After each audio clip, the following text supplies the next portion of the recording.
Alright, hello everyone, and welcome to the stream.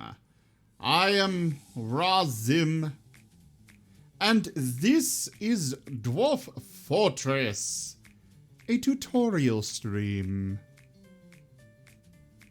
There it goes. Alright, so hello everybody. The Blep Master. So, I did set up something to help you guys follow along. First off, of course, you're gonna want a world generated. For somebody that is new, I typically go with resources everywhere. So that way, you're guaranteed to have all the resources that you need. Because iron is one of the most important resources for a dwarf. And a lot of Embark sites don't have it.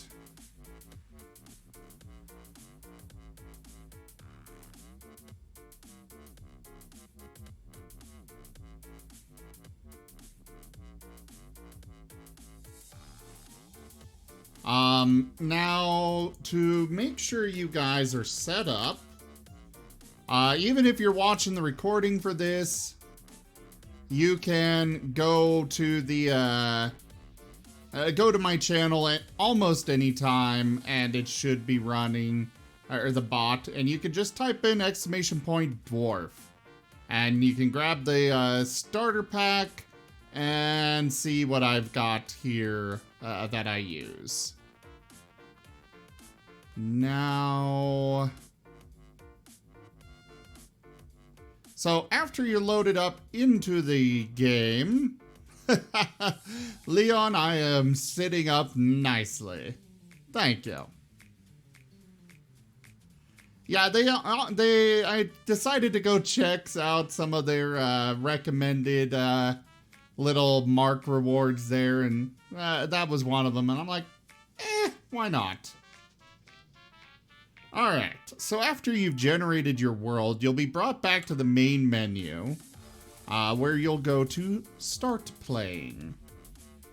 This will be Region 3 for me, and we're gonna go with Dwarf Fortress, of course.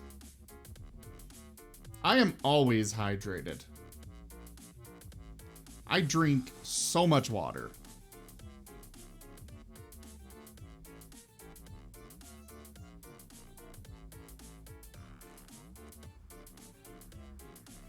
So, in the upper right there on the screen, you guys can see my key presses.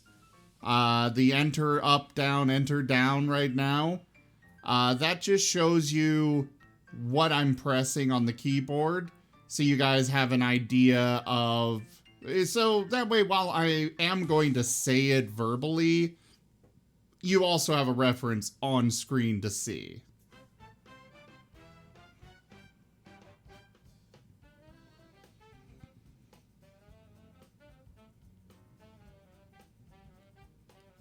I'm just currently waiting for this to... There we go.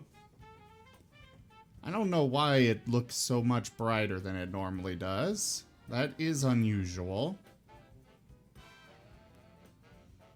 Now, there is a new tool I like to use. This Embark Assistant you see down in the bottom. If you hit A, it will actually show you what is available at the site that you're going to. There are some incomplete surveys. I don't know exactly what that means, if I'm honest. We've got a lot of goblins around here. So these icons here, these are Goblin Outposts. These purple circle with a line under them, those are Goblin Outposts. Over here, these are human ones. Then you've got elves. Let me see. I think this is one. So this orange circle with the box around it, that is a human, or no, sorry, that is a former fortress of ruins. What was the human one?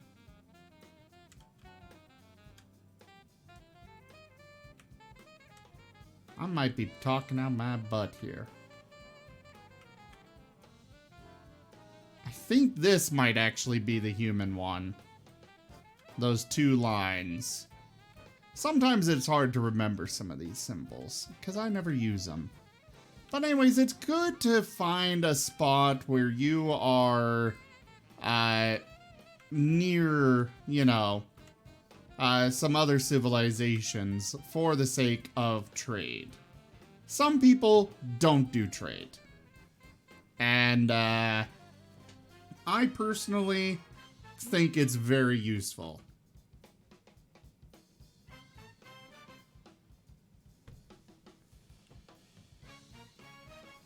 You two having fun there?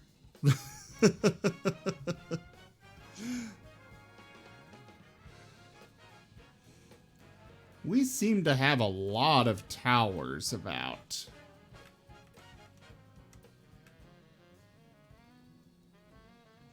Oh wait, no, that's something else altogether. So, anyways, you can see over on the... Yes, you can stand... I never told you you had to sit. Did I? I have no idea. I don't think I did. Now, I personally like to settle either on the beach, or, you know, near the beach, rather, or with a river. Now, over on the right here, you'll see these, it'll say that there's a road going through this region, as well as a brook. Which is very helpful to have to be aware of.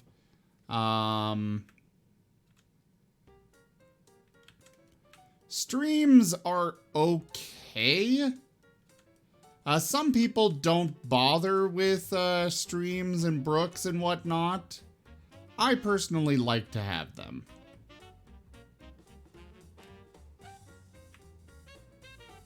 Now, let's find a good... You know what? We're just going to run a search. So, find Embark. I know that this looks very complicated. I just generally use...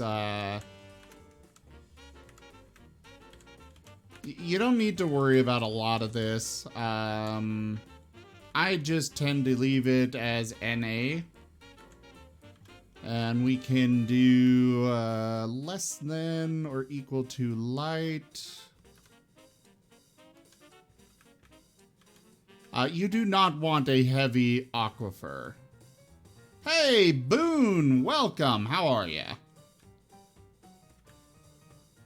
Now, for me, I like to have I prefer an actual river as opposed to, you know, a brook or stream or whatnot. Beaches are decent. I haven't done a lot of beach embarks because I prefer the rivers themselves. Flat, we're gonna leave that NA.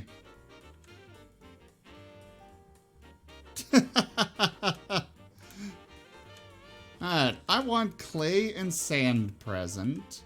You want a flux stone layer to make use of, to actually make, whatever you call that, steel.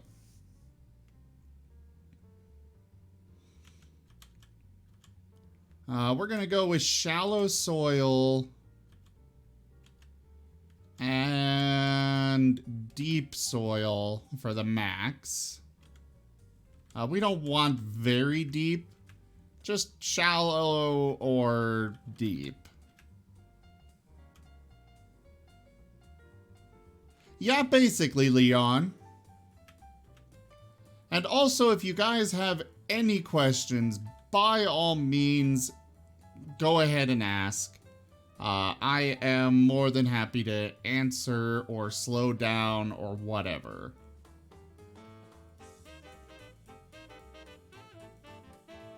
Boone, we have not actually started this up yet. It's 250 years for history, though.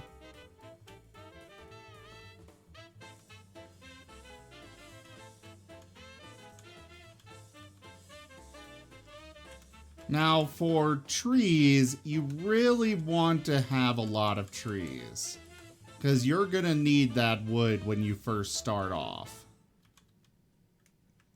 I'm not going to bother with the metals because we can go through those and find what we actually want later.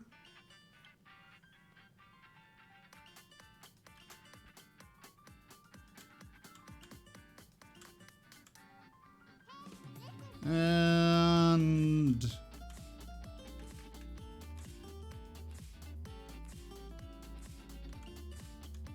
for minimum nearby civs, we'll go with 2. And max can be 4. So let's save that. Search. And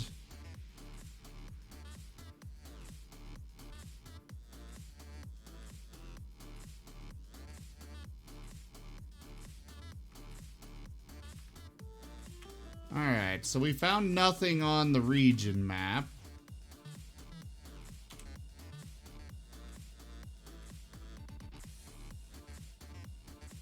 Ah, there it goes. So you hit F after you set up your settings there, and then it'll start searching. I'm still new to the Embark Assistant. It's something new, but I've been liking what it offers to us quite a lot.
So yeah, right now we're just waiting for it to finish its search. It can take a little bit of time.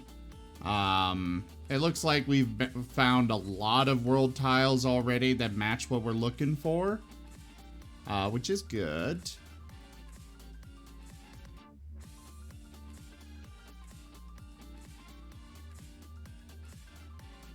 Definitely is gonna make our actually, I think this is the first time I've ever had that many matches. Then again, I didn't specify as much as I normally do this time around.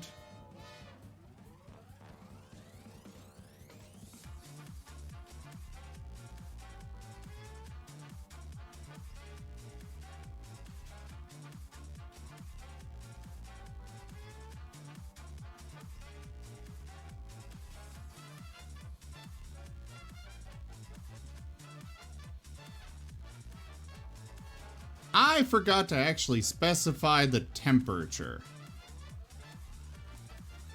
That might be problematic. Something that I forgot to mention, your actual tile, or where you're currently at, is that little yellow X. It's sometimes hard to see. On this particular map, it's right here. And then you can also see it on the world map. The world map is a big view of everything. And then you got the region map, which is closer up. And then the local map, where you actually decide where you're settling. It's quite big, quite advanced on all this. Now these green flashing X's, oh right, would probably help if I were selected on here. Did you guys actually see my mouse on here? Well, if you didn't, here's the X, and then here's the other one for the world map. So these green X's are supposed to be good, like matches for what we were looking for.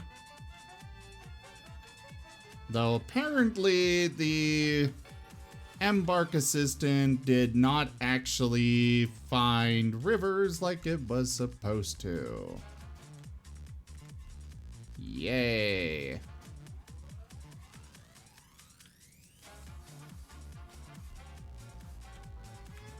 Thank you, Boone. So yeah, like I said, you guys can see on the screen what key presses I'm going with. This is just basic, your basic arrow keys to move around. I do not want a brook. A brook is useless. A stream is somewhat useful, but not as much as I want. That's just a stream. So these up here are dwarves, by the way. Or at least I thought they were. Why is it not showing that there are dwarves here? I'm pretty sure those are dwarf settlements.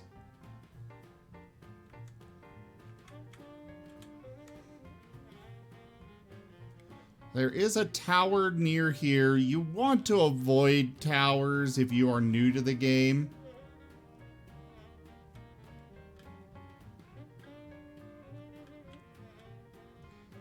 Boone, I stream every single day, usually. There are some weeks where I may need to take it off for one reason or another, but in general, I stream every single day. Towers are typically evil things. A lot of the time that there are necromancers that settle inside of those towers, and they will eventually come out and cause problems for you.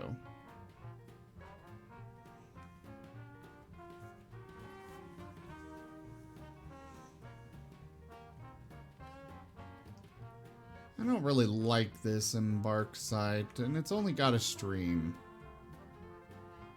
Finding an actual river is annoying. I swear the game is designed not to give you actual rivers. But, oh god, there are 4 towers here?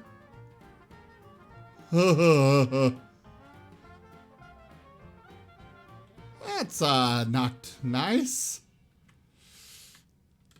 Yeah.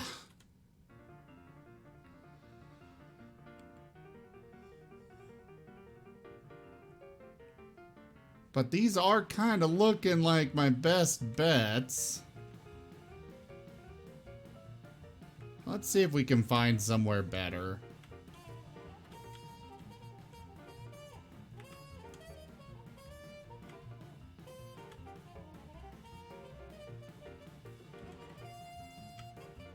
Now this is a lake, which could be useful to have nearby. So did that actually say there were dwarves over here? Okay, I guess it just doesn't show. I'm still sitting the same. I haven't adjusted my seat since you last did it.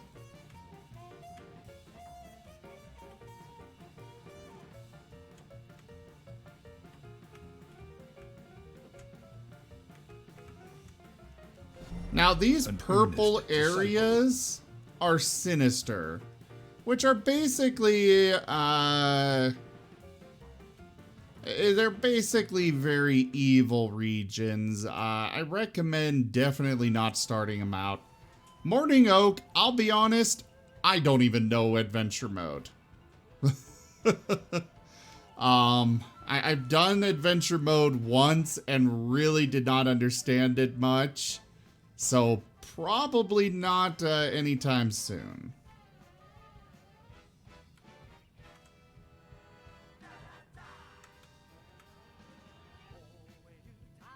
And Boone, thank you very much for that follow and welcome. I want humans nearby because they are useful for supplies. Unlike elves. Elves are not very useful. What do we got up in these two? No towers nearby. We got goblins, elves, humans, and skulking. Soil is only 1 to 3 though.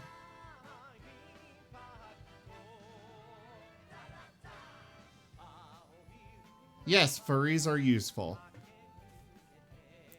Alright, so now that we're in a general spot, I think we'll be good on this location. We bring fun to the world. That's what we do. Now, this is a temperate temperature, which is good. We got a woodland for trees. The surroundings are calm, so we won't get attacked very often. Leon, please don't bring that up.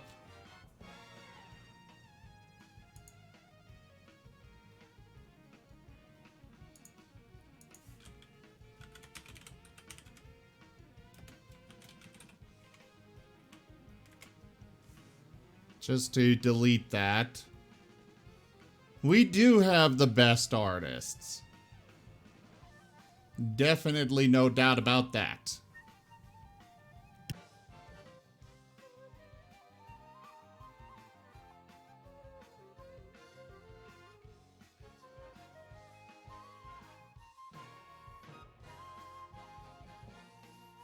Alright, there's a light aquifer. Oh, there's no clay here?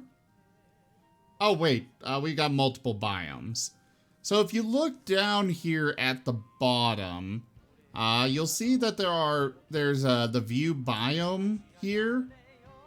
Some spots, like where I'm selected here, there's going to be multiple different biomes in that region. And so you can just cycle through them. F2 has some soil. F1, we've got deep soil and sand. This says we're going to have clay, but I'm not so sure about that because we're not seeing any clay over here.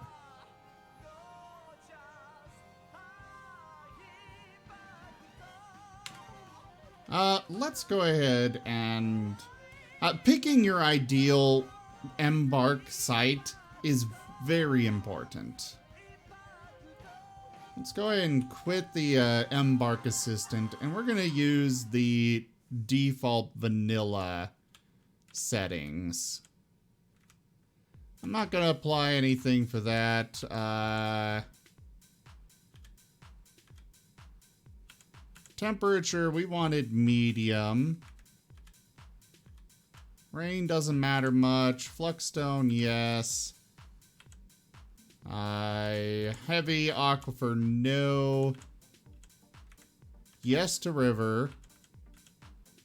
Multiple for shallow metals and deep metals.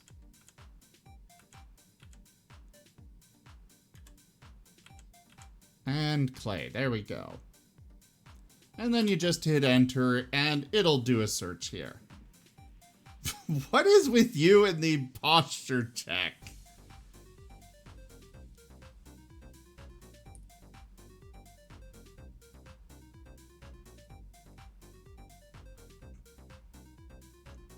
Yes, but I still haven't moved.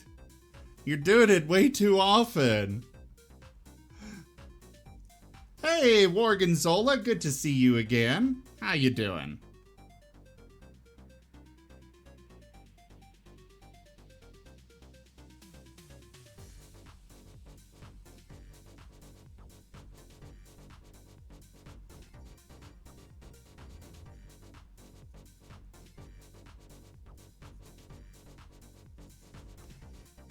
Oh, I figured you were here all along, but it's still, you know, good to see you again.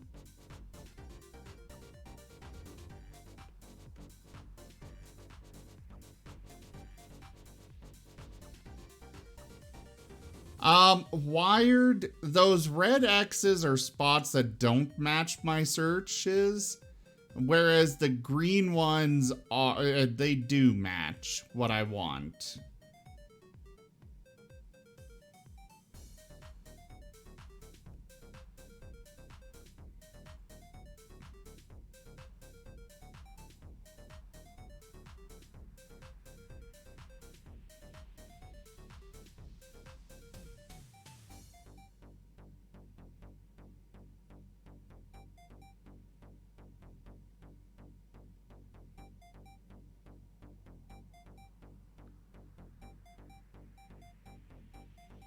Bum, bum, dum, bum, bum, bum.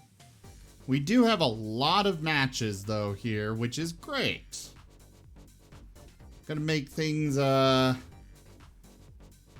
somewhat great. Alright, so after it's done the search, you do escape to actually go through the little, the locations.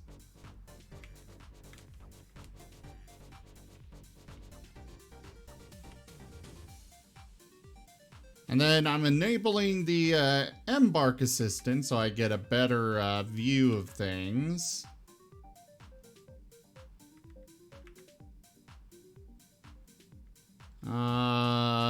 Right. Let's go check out over here. Because we've got humans and elves. Or no humans. Really? Oh, the Embark Assistant has apparently decided not to continue working. Okay. So I guess we'll just find a promising looking site and then check the Embark Assistant.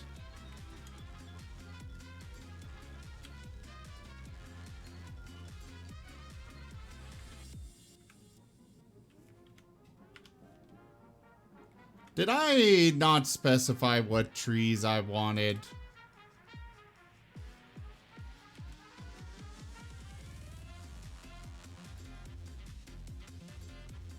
Oh, there's no... I could have sworn there was a way to specify what trees you want. Alright, evil, low. We're gonna have to do this again.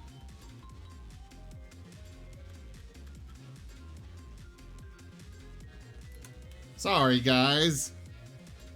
This world map, honestly, is not the best. Normally, I would have probably regenerated it, but I didn't really want to go through the process of that.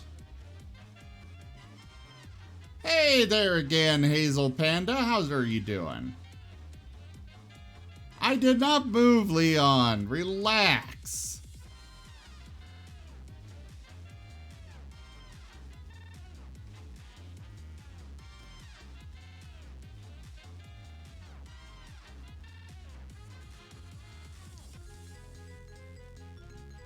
Boon, by default, you cannot.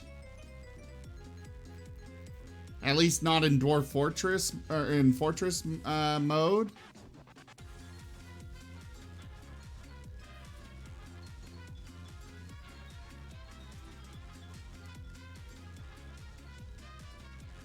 I think it's looking for a site that actually has evil in it.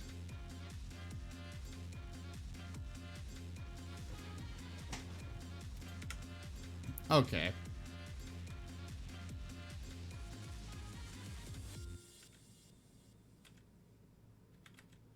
And these have no trees at all. Okay, I'm just gonna clear the search results and find it manually. Because we are having a hell of a bad time trying to find this.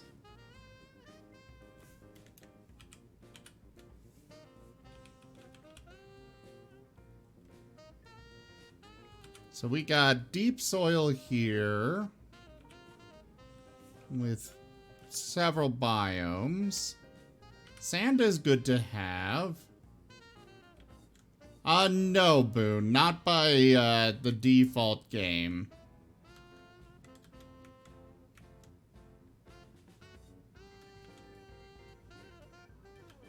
I definitely don't want a brook.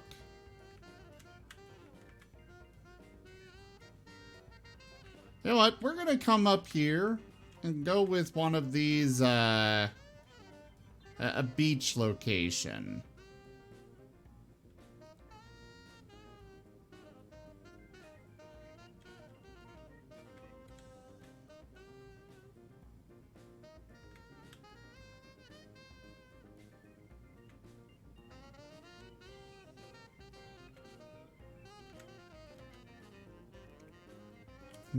We'll find a nice, maybe.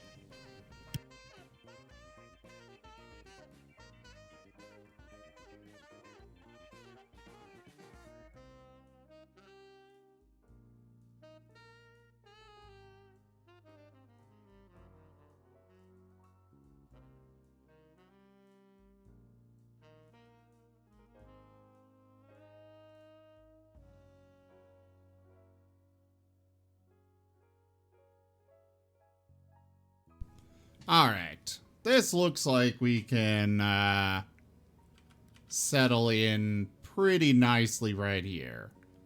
It's a saltwater marsh. Actually, that would be bad. You want fresh water in general?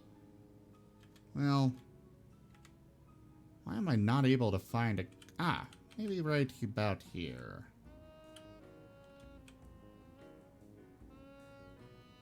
Trees are sparse here, though.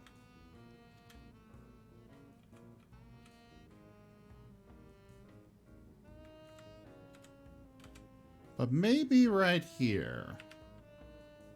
So we got very deep soil, shallow clay, and sand. As well as the ocean and that river, or whatever it is. And then this is the ocean itself. We've got iron, gold, silver, copper, nickel, zinc, platinum, tin, lead, and bismuth here. Ooh, and we've got marble.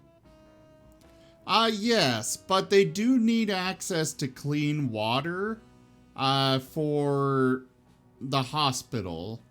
Because you can't exactly, you know, they would never allow the booze to be used to treat a wound. There are ways to set up a well, which I will be teaching you guys.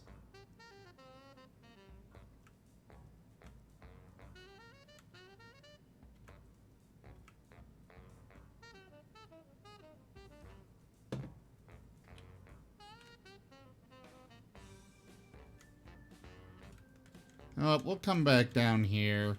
I kind of liked that spot. Oh, except there's no elves nearby there. But here could be good.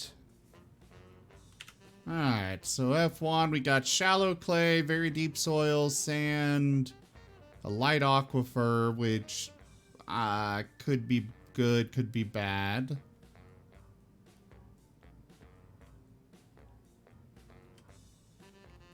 We've got the ocean. We'll actually move a little bit further away from the ocean. So there we go. Oh, alright. We're gonna need to move it up over to here. This could be good. So now we've got all the resources we need and want.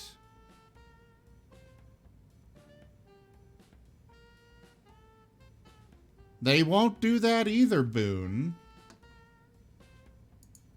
I mean, if you go look on the wiki, they are very clear about this.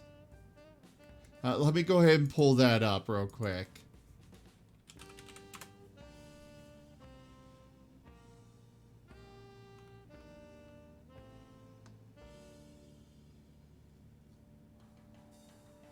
Wait, where'd the dwarf thing?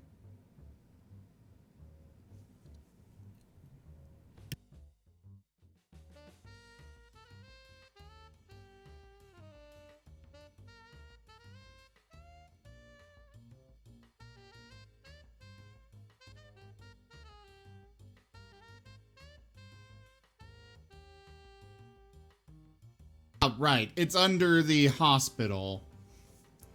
Soap is the only items dwarves will use to sterilize a wound. While dwarves are of course aware that humans will pour perfectly quaffable alcohol over their bloody wounds and onto the filthy ground to get the same effect, dwarves understand that some things are more precious than a single life, and face oblivion with a bit more dignity. Application of extreme heat is also well known to prevent infections and seal a wound, but dwarves consider magma the only legitimate heat source, and the non-lethal application of magma as a sacrilege. No, I did not, Leon. Jeez. Now I have, but I'm still in a good posture.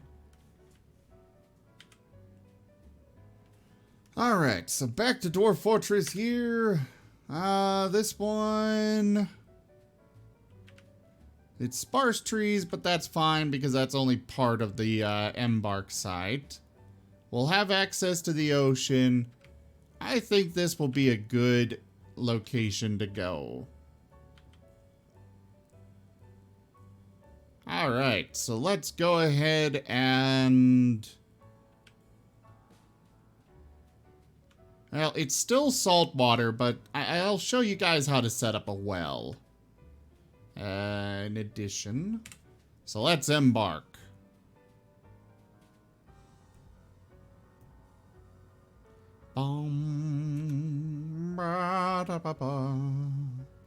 Now, if you are running with the Lazy Noob pack, as I am, I would recommend you guys start off with the Gorney's Easy Peasy Start. Boone, I would say so because you need wood for beds and such.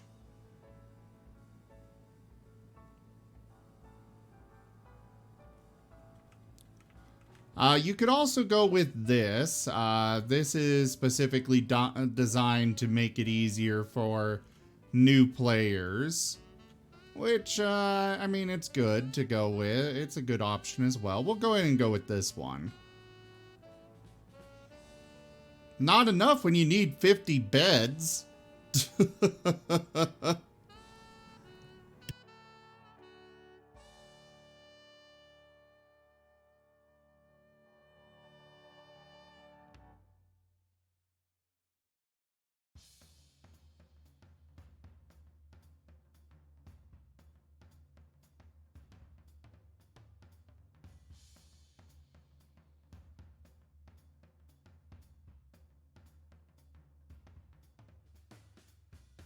Alright, so we are going to be starting off with a bunch of dogs, some cats, a ewe and ram, which is really nice to have, a bunch of egg-laying animals. They are useful for the simple fact that eggs are, you know, an infinite food source. Unfortunately, dwarves are not satisfied with sand beds. They have finer taste than that, dear Boone.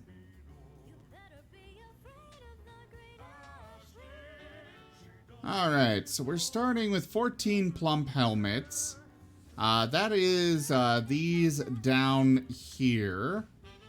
They are... plump helmets are your basic food source that you're going to be using for the first little while that you are set up.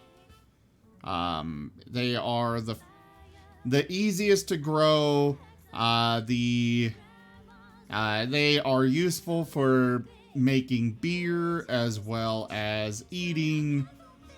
So you're going to start off with them. We're starting off with a bit of wine, ale, beer, and rum, which is good.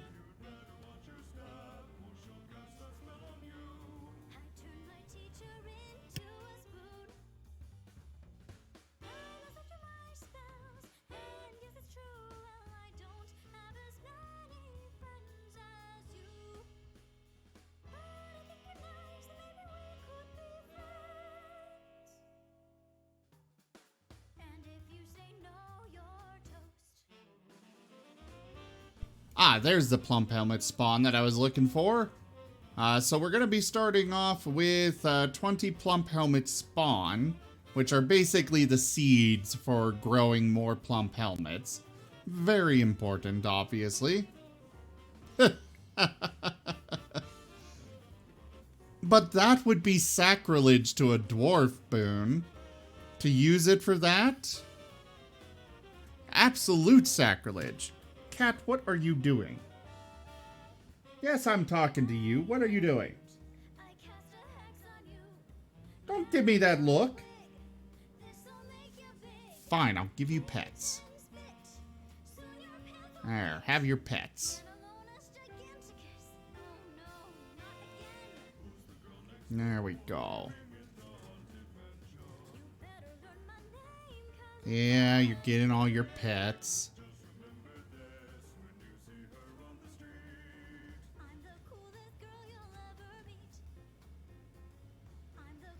My cat does not eat all my cables, thankfully. Instead, she just likes to get into all of my food that she can. It's kind of annoying.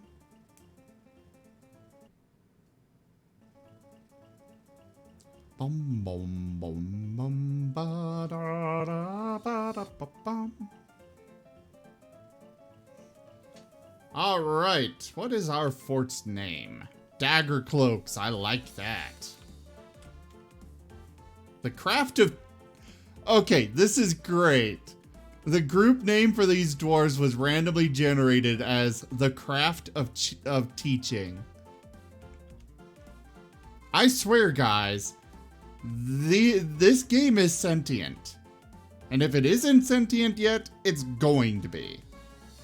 My emotes were drawn by Swizzle Sticks.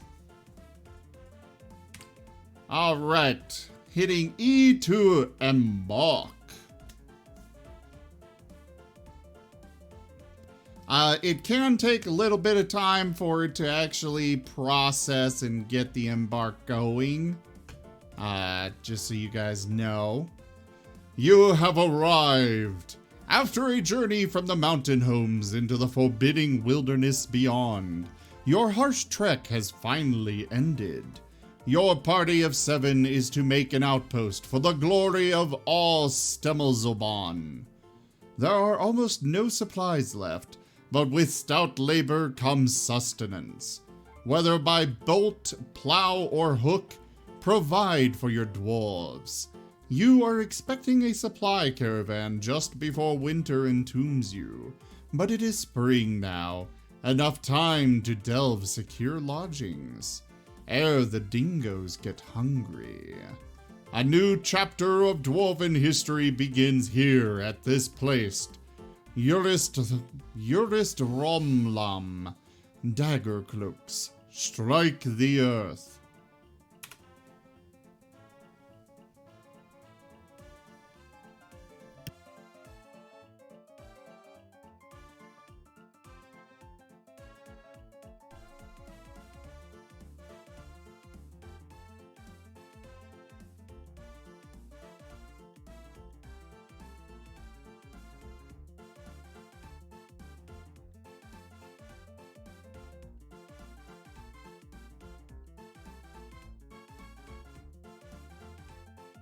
And right now it is thinking, I hope. It's currently not responding. These are common for the game to lag for a little bit. Just be patient with it. It almost always recovers on its own. But sometimes it doesn't, so, you know, I just recommend that you be patient with it.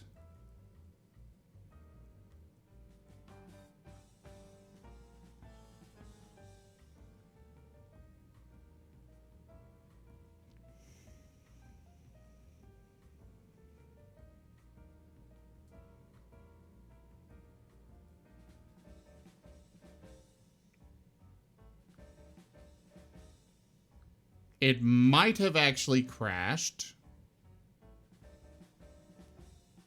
It's much more on your CPU than RAM. Ah, there we go. It did actually load in. Alright. So it usually starts your camera off in a weird spot.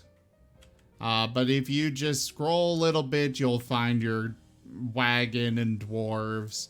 Or you can always hit F1. And that'll bring you to where your caravan is. So right now I've got it set so it pauses right when I embark. That's just how I prefer to have it go. We've got a very wide area of a very flat area. Definitely very flat. Which can be nice for building. Let's go ahead and scroll up.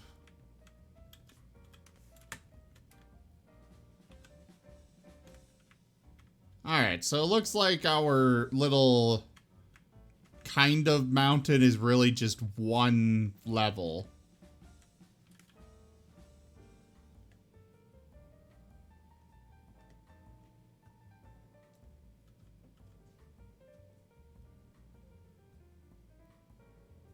What do you mean wired?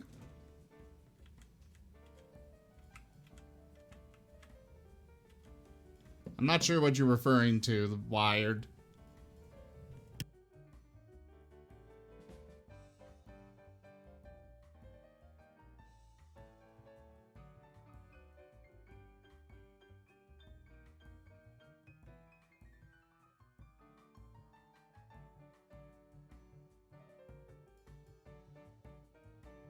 Alright, so, our dwarves have spawned somewhere around here. There they are. I personally am kind of liking the looks of like this area right here for going into the mountain. Though it is a little large. Or when I say mountain, I mean, you know, this little itty bitty hill. It's definitely not a mountain. So what I do first usually is you hit D, and it usually defaults straight to chop down trees. But if it doesn't, you just hit T and it'll bring to chopping down trees. And I like to start off by having my dwarves chop down some trees. Because, you know, that's the best. That's what dwarves are pretty good at. They're better at mining and stuff and such, but, you know, chopping down trees is one of their specialties.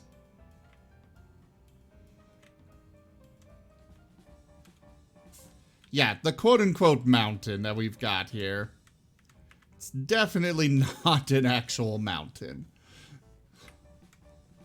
Alright, and then, if you are playing on an area where you just want to dig straight down, you'll hit D and then do J for downstairs. And they'll automatically dig down into an area. I personally, we are going to go right into this little hillside. I think this is a good spot.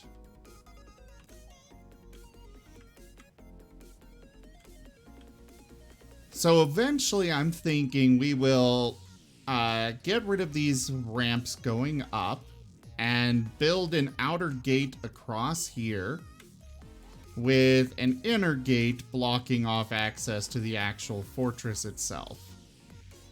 I think that would be a nice setup.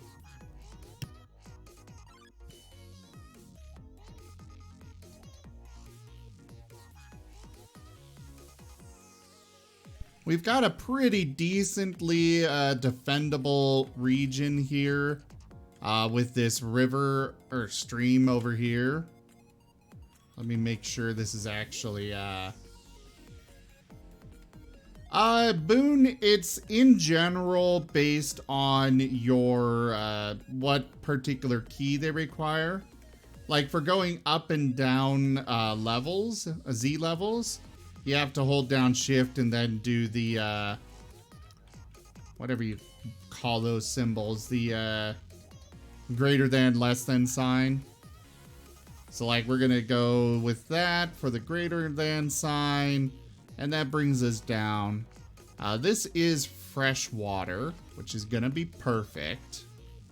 I'm not sure if we have actual fishing available in it. I hope so, because fishing is really nice for actually having for food and such.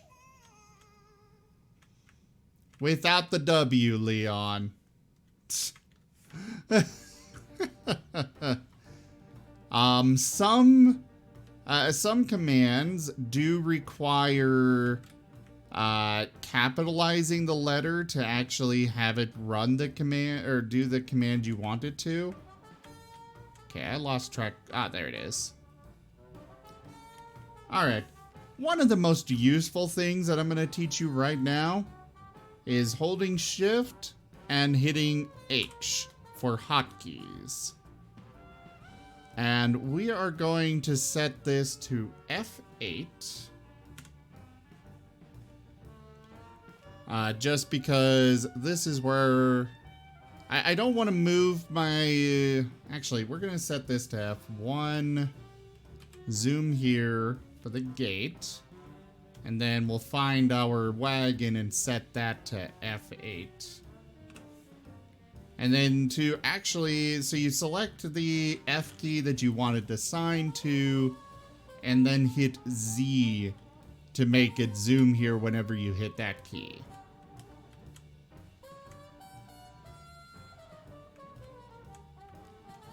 Now, something I'm going to set up here, provided it actually works, is definitely not something I recommend for beginners. But I like doing these. And that is being able to spawn in a new unit, specifically an animal person. The command's a little complicated, but so you guys won't actually see any of this. But I am going to set it up anyways. Alright, location is 63, 193, and 128. This is all using Dwarf Hack. I might do an actual tutorial on Dwarf Hack at some point, but not tonight, because it is complicated.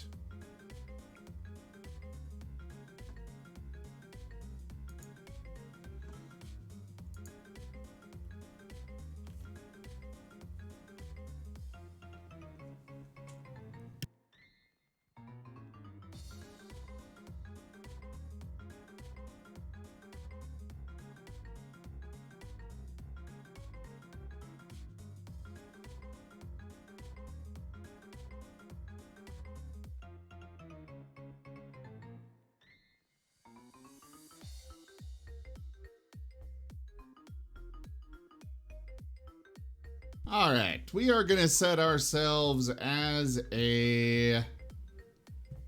Or I'm gonna set my character.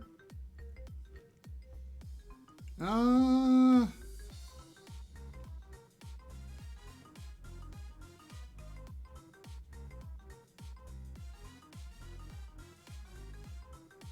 will give him mining.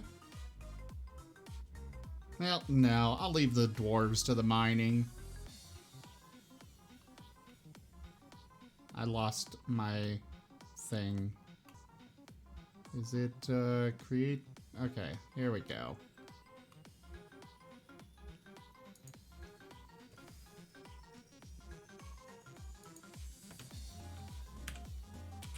Skills.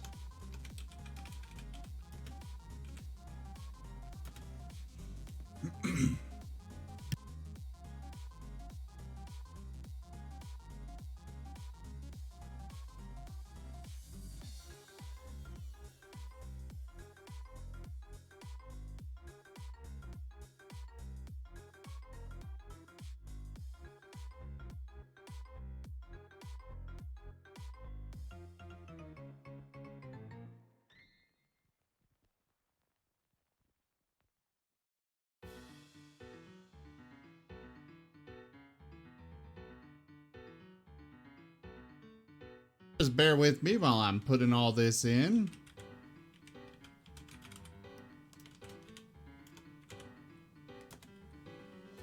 We'll make him a great metalsmith.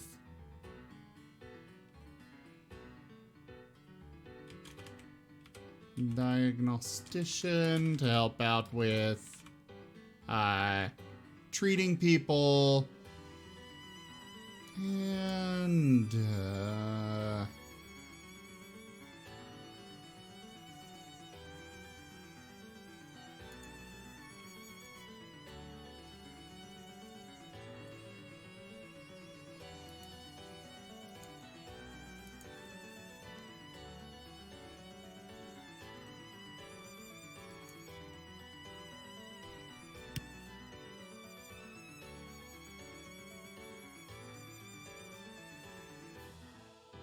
this might crash the game.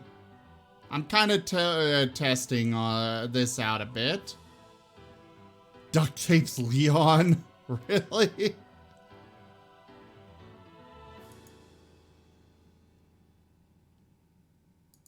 Really, guys?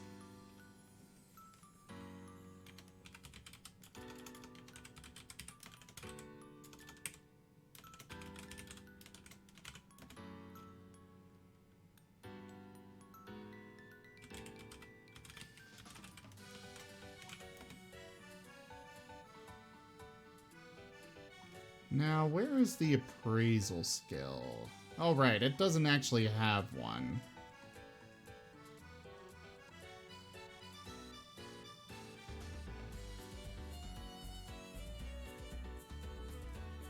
We'll give ourselves... I keep saying ourselves, you know.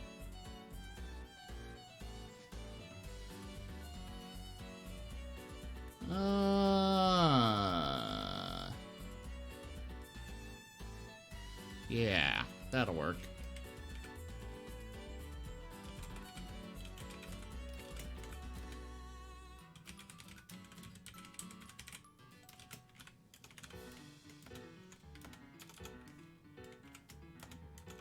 God. There we go. All right, so this should work. It might crash, though. We'll see. At the least, it does save automatically. Well, I'll still do a quick save just to be safe.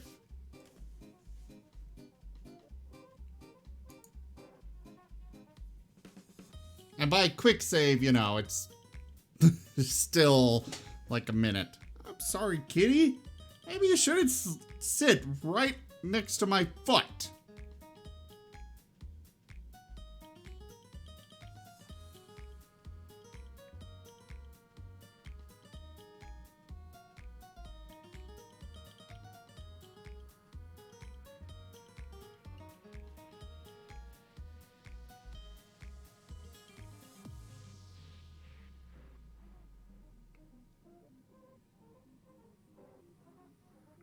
Alright, are we done saving? No.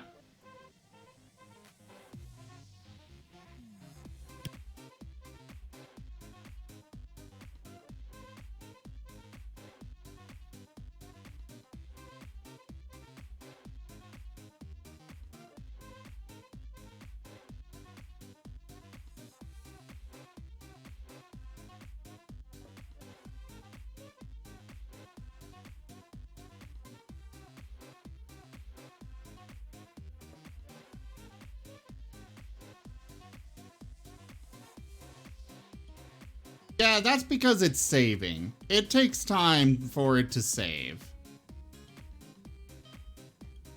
And apparently my face rig has gone to sleep.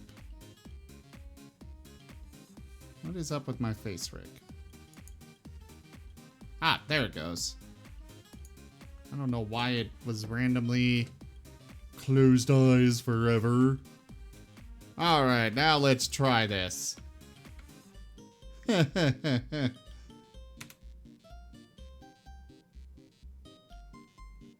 Oh.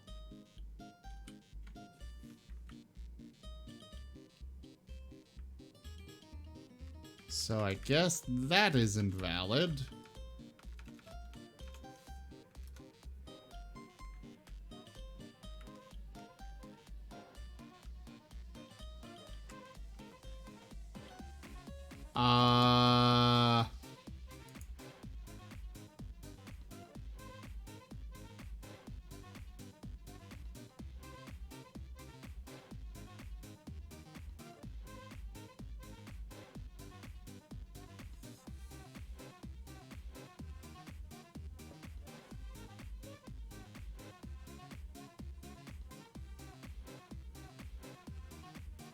Oh, okay, so I think I need to look up on the wiki.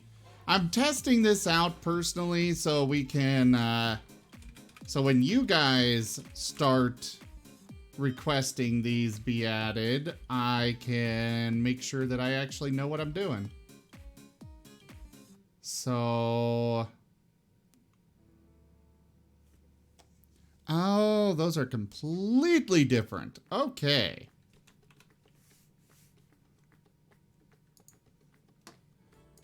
Good to know.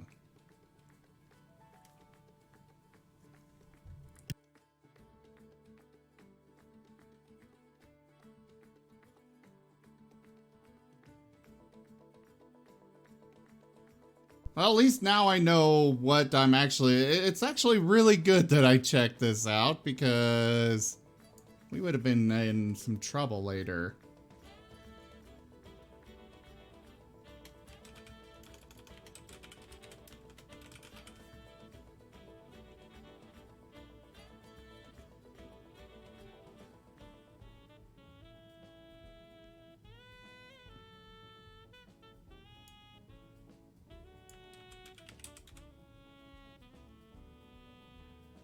Alright. Where is diagnostician? Oh, it's just diagnose. Okay.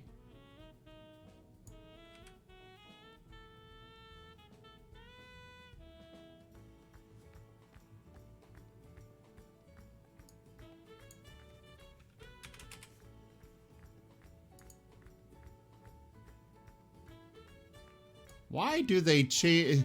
It's like negotiator is changed to negotiation. Judge of intent is changed to judging intent.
Sorry, guys.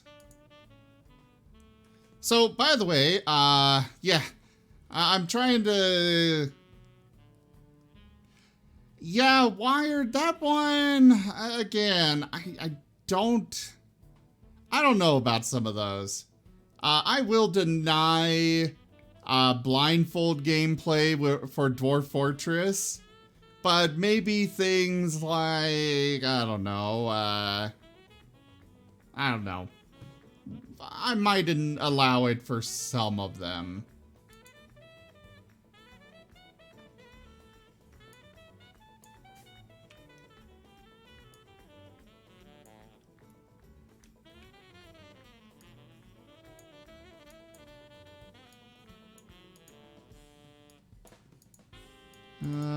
That will change to there. That.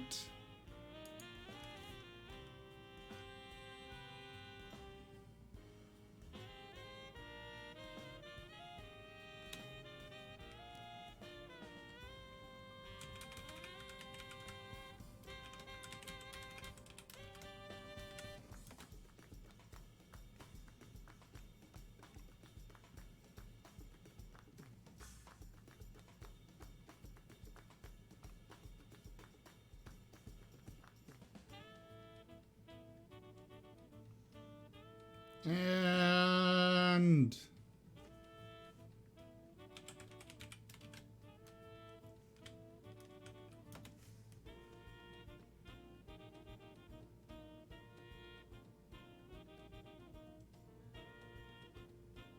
that'll be good enough.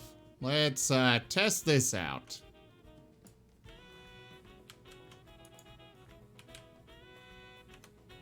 Aha! It worked! And now I'm in the game.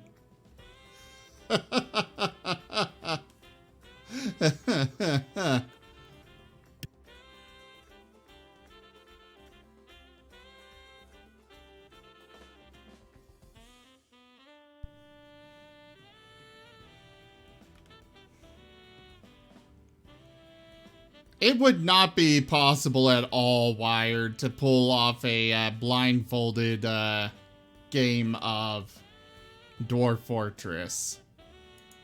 That would be for games where I actually have a...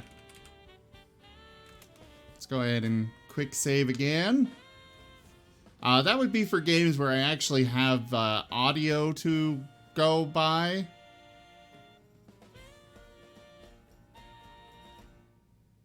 Like something like Overwatch, if I ever stream that again, I could probably do it, or, you know, quote unquote, do it with that. It would not be a good, I would not be any good at it, but I could try. Kinda.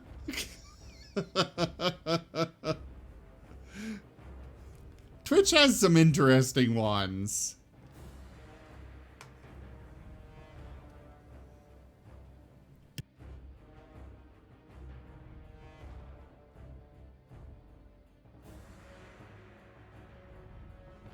Are you looking to bring in a character there, Boone?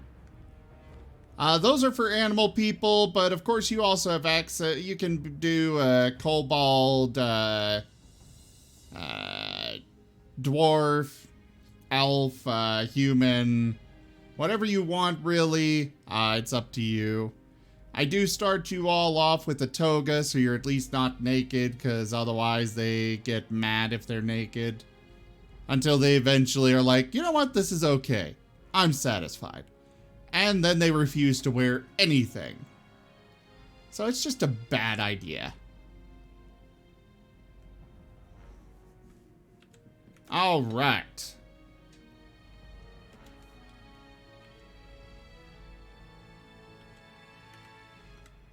Are you gonna go do something?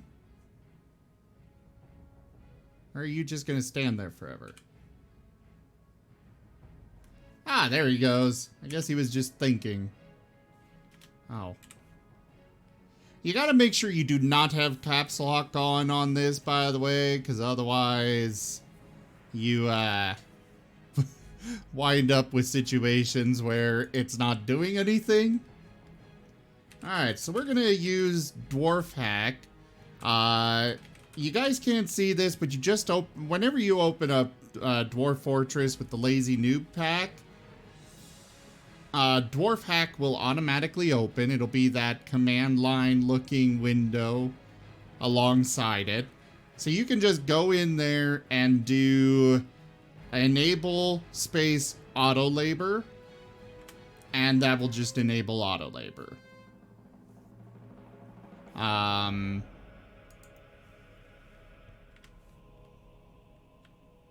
So that way, you know, your people will actually get jobs and start doing stuff. All right. So we're hitting D again to go into the designation menu, which is where you go to mine, cut out stairs, all sorts of things like that. We're gonna do that. Now, I just hit enter and then hit enter again to have them mine out this one small part. Now, for my farms, which are one of the first things you really do want to set up, I like to do them as 5x5 with a space around them. I don't know if that's actually required. That's just how I like to do it. If you look down here in the bottom, you'll actually see a selection, and it'll say what, how big your current selection is.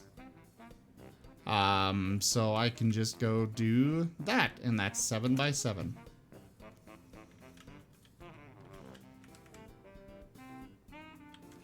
Actually, I think I've heard that it's actually better to do a 3x3 farm and several of them. I can't really vouch either way on that. I just personally prefer to do 5x5. But if you ever make a mistake and want to make it smaller, whatever, you just hit X to remove designation, and then select, hit enter, select, hit enter again. It's very straightforward, fairly simple. We will go with the 3x3 with the space around them for this. Oops, gotta go back to mining.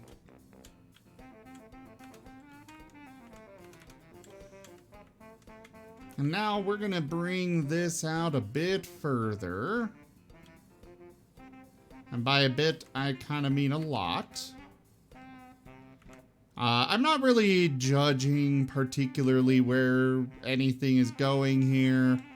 We're gonna do downstairs here, because we don't need to go up at this point. So you hit J, and then boom, boom. And then you can go down and switch to up downstairs. It is important that you do up downstairs if you want them to go back. It's kind of self-explanatory, but, you know, just for the sake of clarity, you want to do both up down if they are to go up and down. If they can only go down, you just do downstairs. If they can only go up, you do upstairs. Now, when you're designating, you can designate several Z layers. I like to go down about 15 layers to start off with.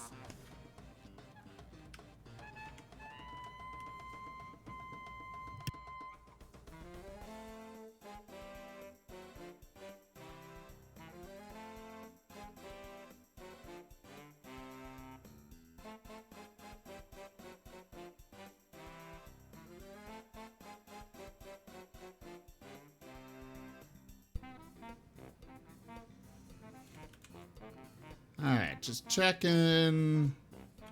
Ah, they have run into some damp stone. Your dwarves will automatically stop digging if they run into damp stone. which can make things really annoying. So let's remove these designations and go a little bit further, I suppose.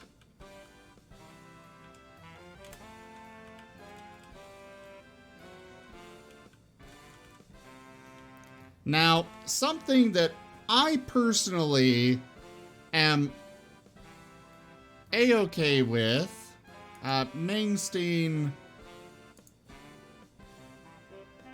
why?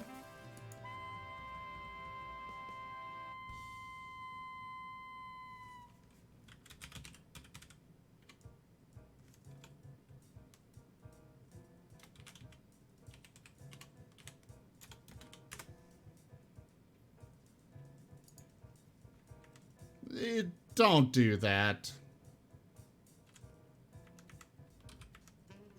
Alright, so we're gonna go a little bit further.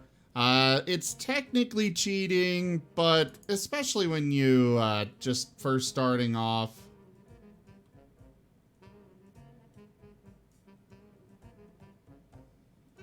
It's the strat name to pass an aquifer? Oh, I see. I personally just, go to reveal. You do not want to save while the map is revealed, because otherwise it will break things. Okay, it is a good thing I checked that. This is all apparently, water.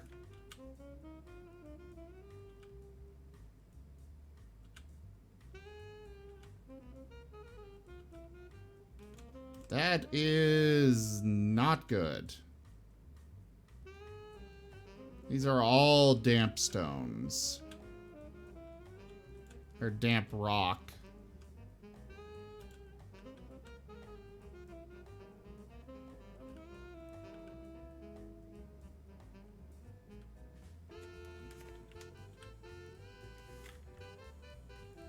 Why is this all damp? Is there actual water down? I'm guessing an aquifer is somewhere around here.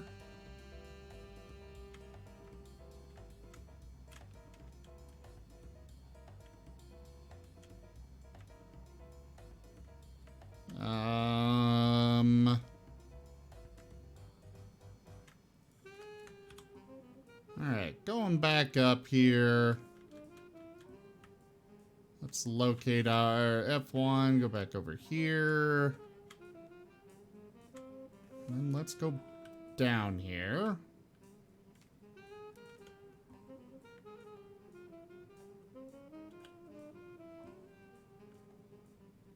Yeah, this is all flagged as damp. But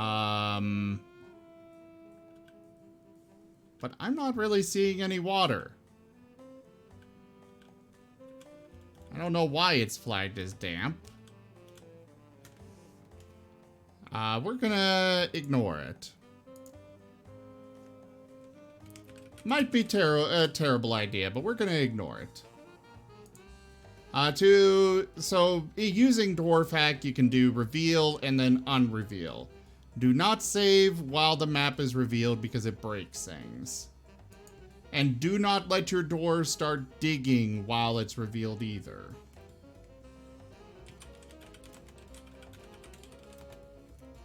Alright, so we got...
Yes, I have heard of aquifers. I will admit, I'm not 100% familiar with them. But considering the entire floor seems to be water, I'm gonna have to do something to get... I've got to get down there. I gotta break through there somehow, and I might as well do it here. So let's come back down here. Up, down, stair. We'll take this one floor at a time. Oh, right. Unpause.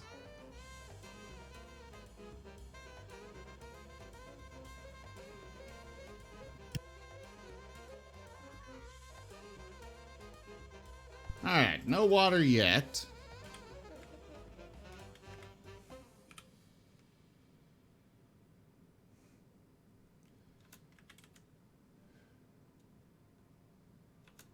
Well, if I dig a big enough area, I believe that I can build walls around it. And then, let me...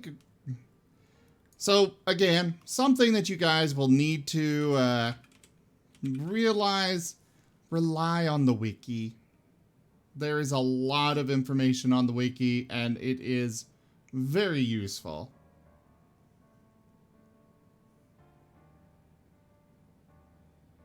Now, the light aquifer, from what I did read on them,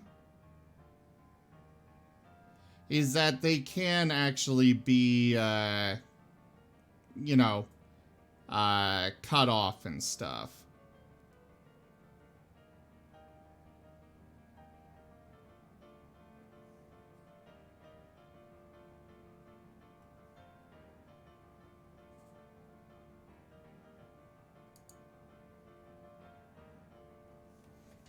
Yes, Mollocade. Dwarves can learn to swim.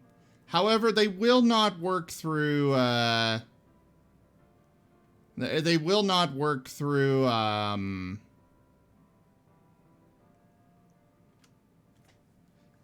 whatever you call it. Certain water levels.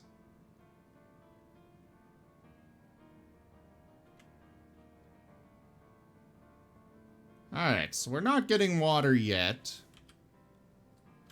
Which means the water could be down here instead.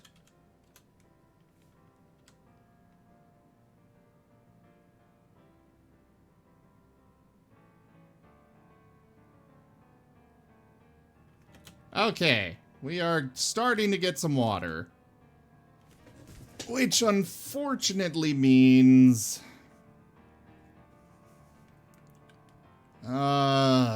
this is not good. So we're gonna go back to up, down, stair. Dig farther down. We're gonna set a priority 1.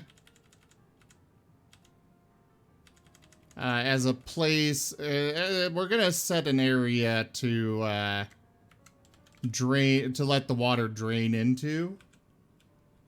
And then hopefully we'll be able to be fast enough. I have no plan B. Are you kidding? There's no such thing as a plan B.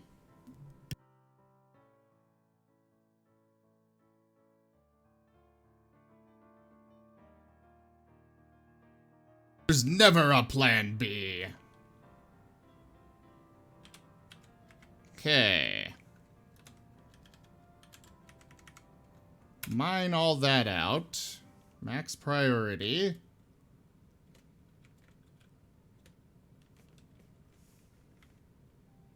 And then build wall.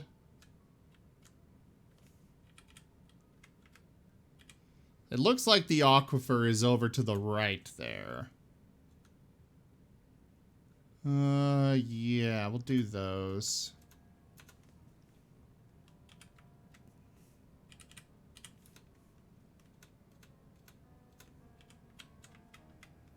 So this floor is basically going to be useless to us for a while.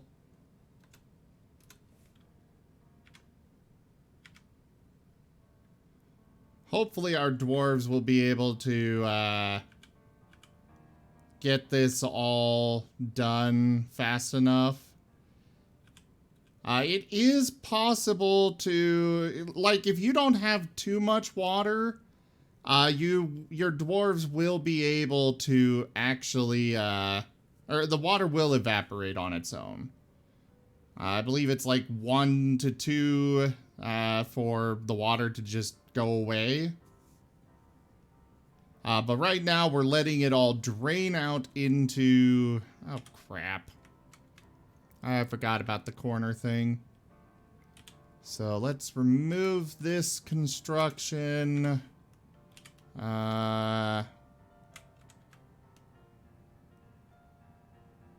Remove that.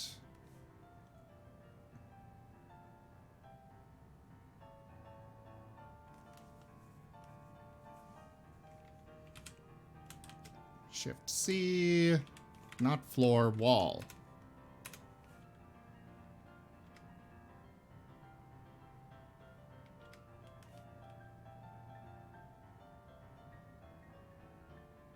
What do you mean you can't reach the site? Where the hell are you?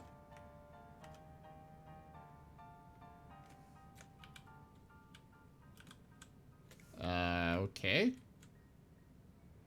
No, I do not have the capability to set up a pump yet. But it won't be that big of a deal. If you just... It's all a matter of being fast about stuff.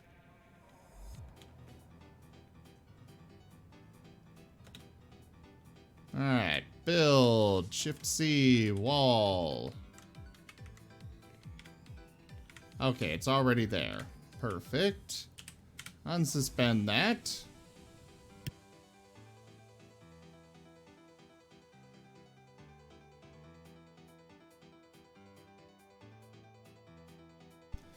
Alright, Shift C, wall. Now, build that.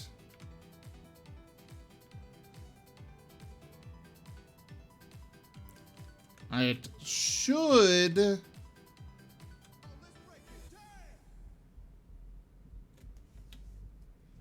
As far as I'm aware, that should stop the water from flowing.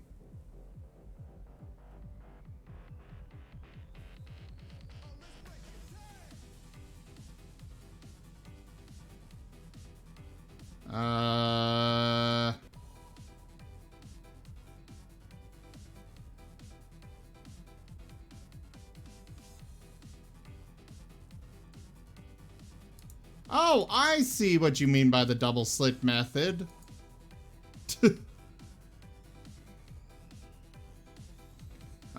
Very easy method to dig through an aquifer of unknown depth, commonly known as the double-slit method. Its name derives from 2 channeled out slits at the sides of a 2x2 area. The slits are used to break into the aquifer layer below, hence their ramps are flooded. Blue. Water can be pumped from one slit to another slightly faster than the aquifer is flooding it.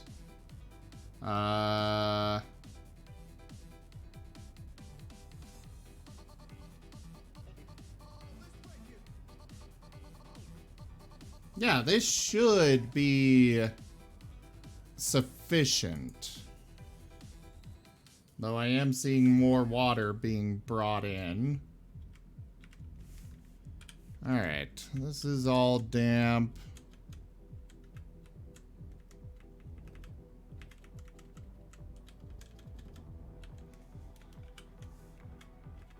This is not damp. Oh, that is.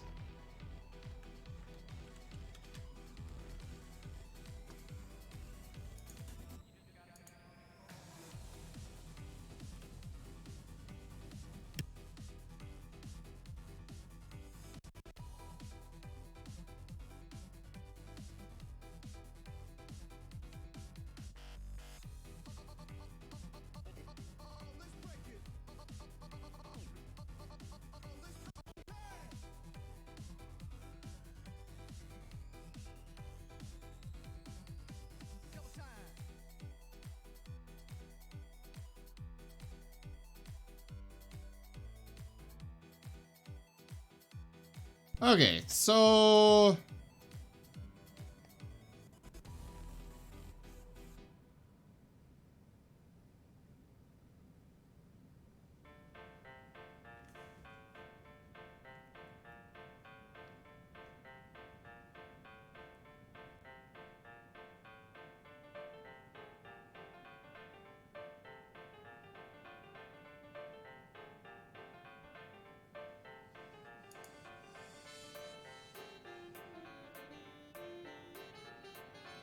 Yeah, I know, right, Wired?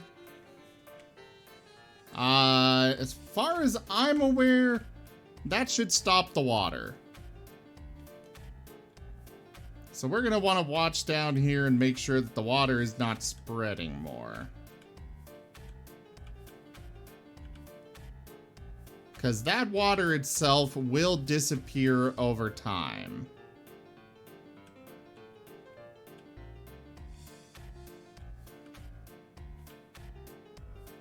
Okay, so exactly what I've got right there. Perfect. Thank you, Kaitaz.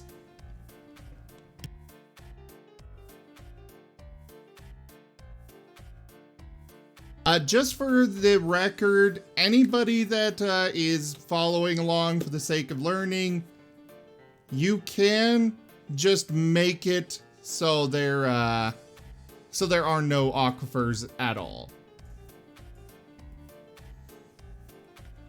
Or, you know, you can do what I did here. This water itself will dissipate over time. Water is good to have running down there because it leaves behind mud, which you can actually, you know, grow stuff in.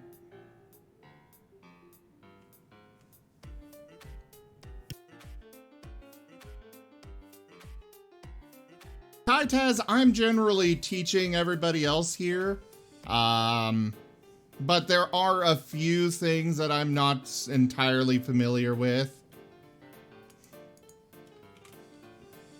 And yeah, Kaitaz, I've got a link right there for the Lazy Noob Pack. It looks like our walls did work. It looks like the water is slowly dissipating. Perfect. Alright, let's come back up here to our gate. And that's been done. Good.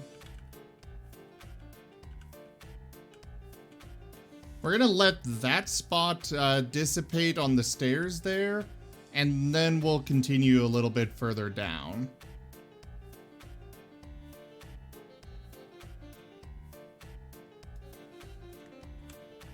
Now, we will ignore that area. This is all good.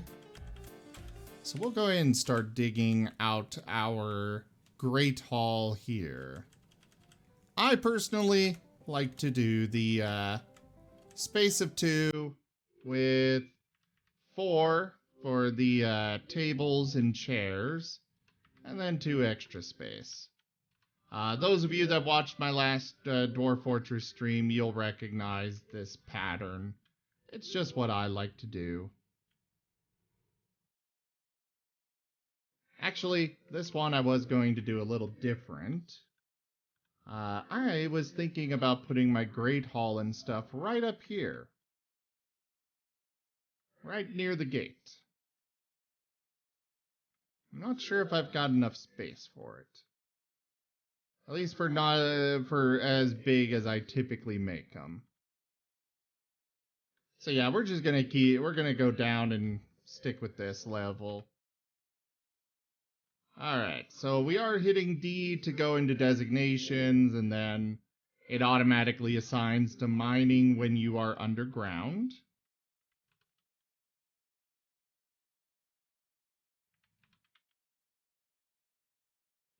For the record, those of you that are familiar with Dwarf Fortress, I do actually disable cave-ins. Oh, Boone! Thank you very much for that subscription.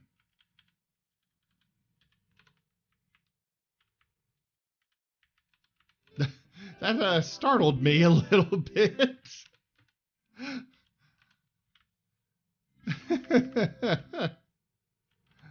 Alright, so we're going to bring this up a little bit more. Right there. I'm satisfied with that.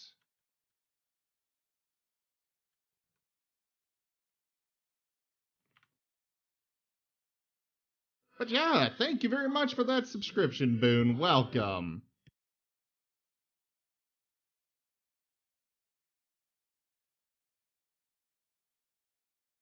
By the way, those of you that are new here, don't forget that I do... Oh, we still have water coming in. This is also damp. So the... Alright, this is not damp. Good. Oh, no, you're good. So... It looks like the aquifer might also be on this floor. So let's get this mined out and cleared out.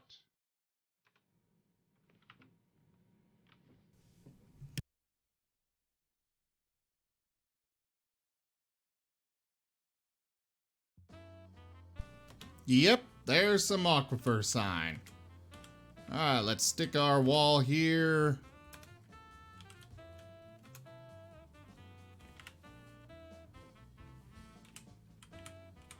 So for designating things, you just hit enter, drag out a box, and then hit enter again.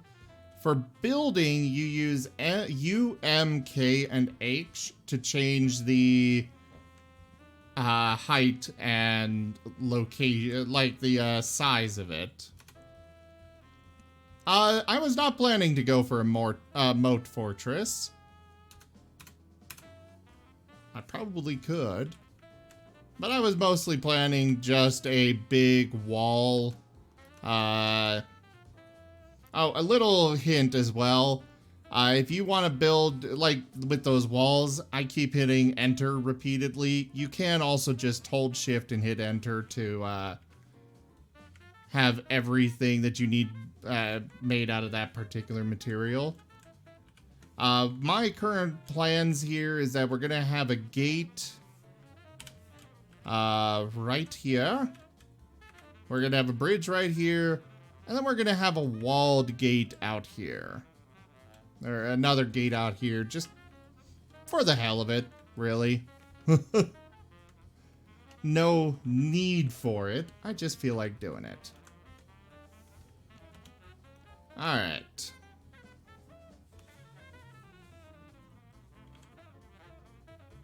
What is damp now? Is it damp because... Ugh. Wait, is this really all damp as well? Do we have multiple frickin'...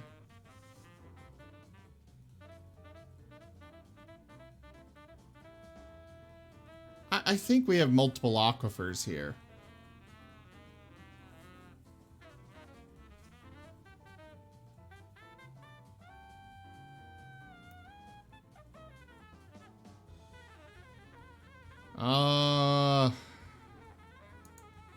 Alright, I'm gonna reveal again.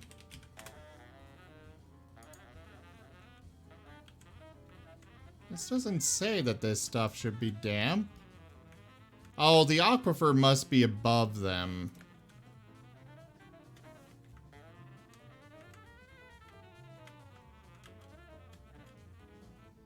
We are really getting cut off from a lot of area.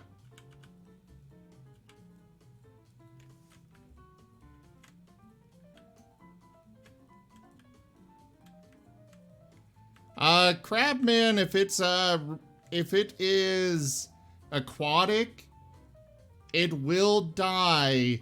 It will just die automatically. Air drowning.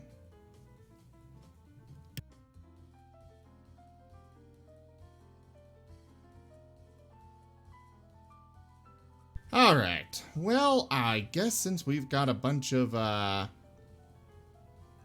area down here that is damp, we're gonna have to put our Great Hall down another level.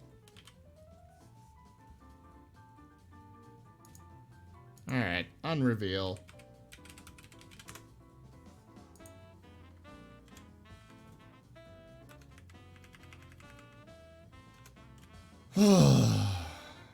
You know what? We're gonna go one more level down.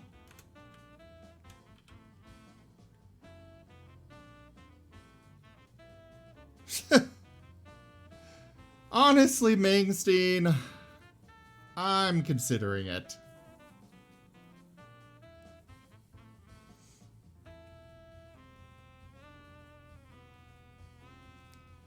Except that there's the fact also, Mangstein, that, you know, we've got the, it'll take a while to generate a new map without aquifers. Yeah, we'll go ahead and do that. We'll just abandon the fortress.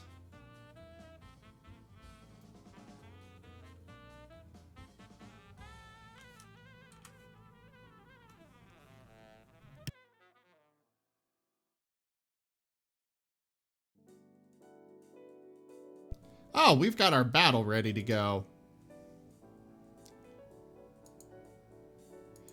I don't. I really don't. I just kind of kept them. I'm not entirely sure why I did that to myself. I should have just disabled them.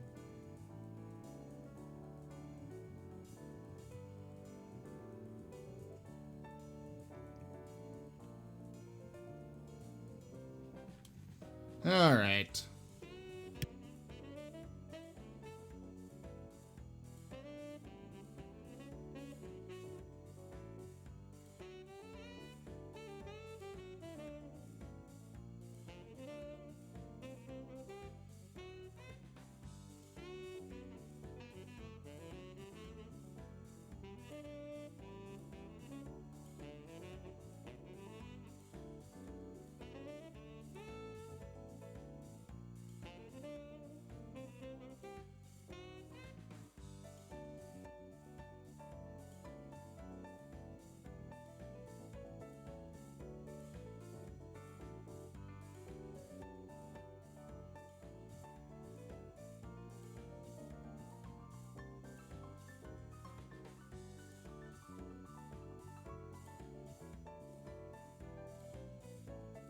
Yeah, they can be useful for a lot of things, such as building a well and such, but overall, they just are more of a hassle than anything.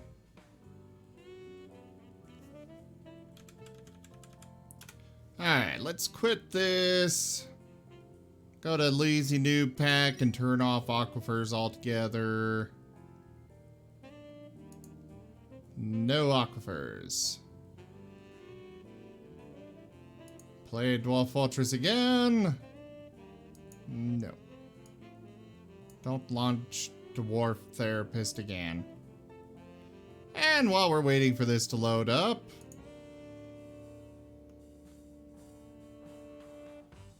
where is my Stream Raiders? Oh, there it goes. That was faster than I anticipated. Alright, let's create a new world.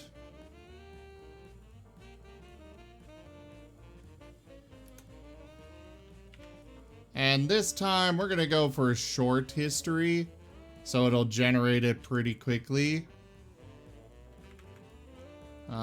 Sure, we'll go with the... we'll stick with a medium world. I'll do medium, medium, medium. And again, guys, I recommend going with everywhere for mineral occurrence when you're just starting out. So that way you're guaranteed, or nearly guaranteed, to have access to iron and other critical resources. Oh hey, looks like we actually have some rivers this time. That's a plus. Alright, so back to this. Stream Raiders, let's start this battle.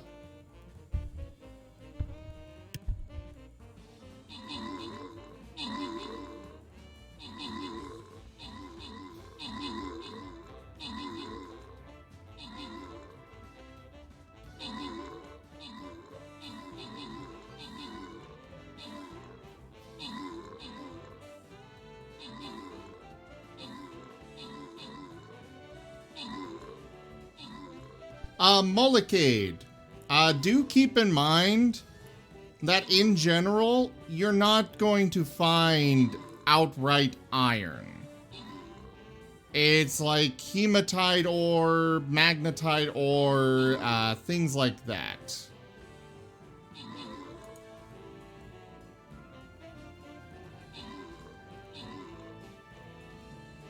There are no iron ores. At least not direct iron ores. It's always hematite, magnetite, Alright, Wired, have a good night. Those ores do come in, you know, native, such and such ore, but not iron. Iron has like 15 different ores. Well, not that many, but you know. It does have a bunch of different ores, it's just not available like that. Alright, do we have Sinlow here? No, we do not. Well, we have victory on this battle. I'll give you guys some more gold this time.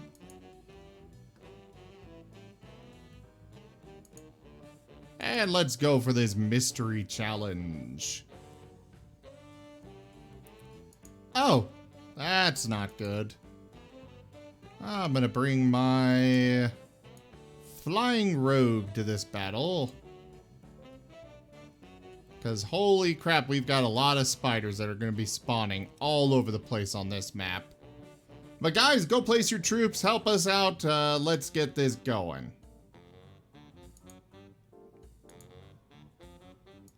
Now back to Dwarf Fortress itself.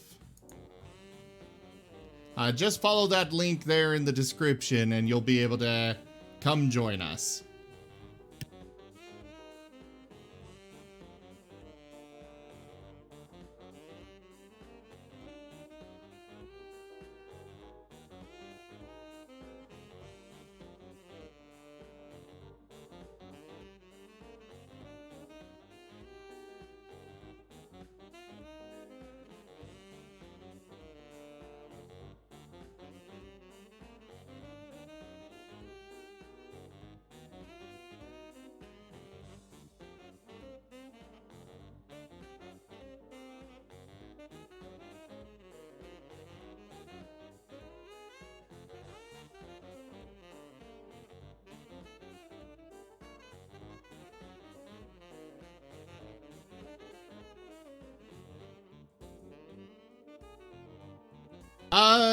Boone, this is the world generation. Mainstein, I prefer to assume that they are, asking a legitimate question. This is the world generation for Dwarf Fortress. It will stop responding here and there while it's generating the world. Right now, you can see over here, hopefully you guys can actually see my mouse right now. So you can see over here, it's at year 110. We are going to year 125, and it will finish then. And you can just see all of these different events that the game is automatically generating all over the world. The number of dead people, the historical figures, all sorts of stuff. This game is extremely in-depth. I enjoy it a lot. Yes, Kai Taz, I decided to restart and show without aquifers altogether.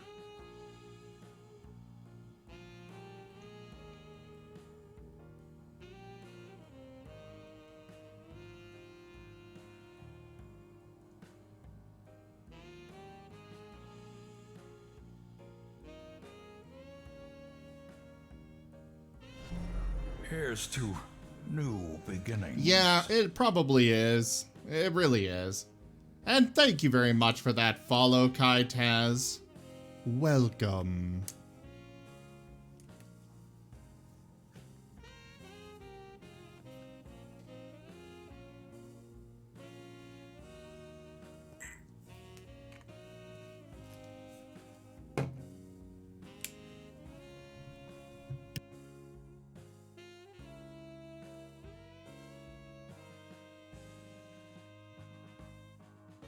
We're almost to year 125. I personally like to let it generate for a lot longer, but it can take a very long time for that. So if you want to get a world going fast, go for one of the shorter histories. If you want more history, yeah. If you've got a medium world size and such, it gets ridiculous on how long it takes.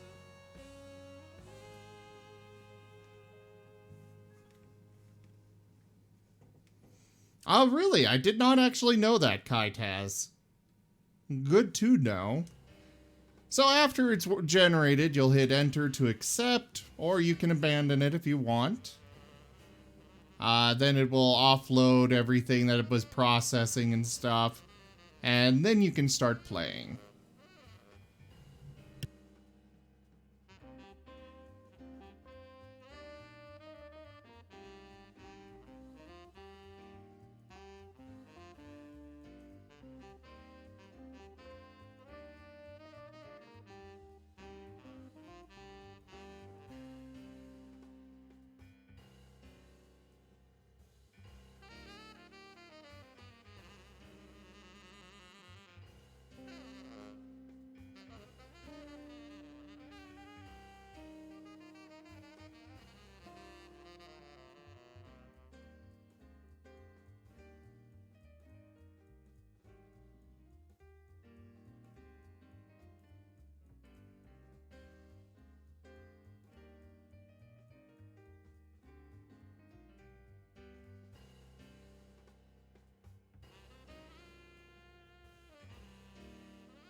I'm going to step away for just a moment, guys. I'm going to go open up the window. I will be right back.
Alright, so now we go down to start playing. This would be Region 4, Dwarf Fortress.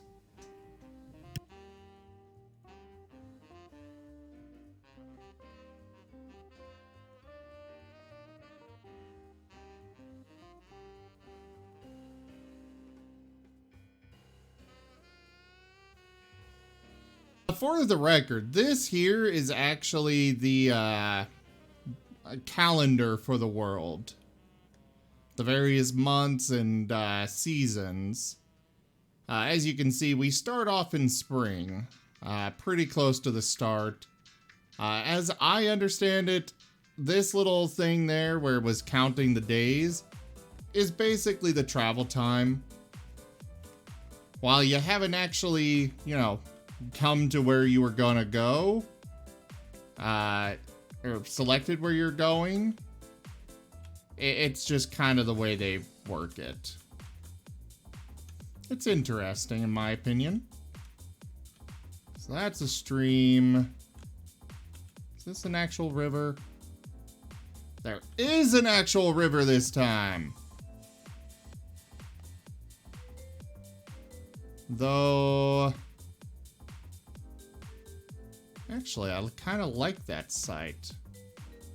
So far, let's see the Embark Assistant.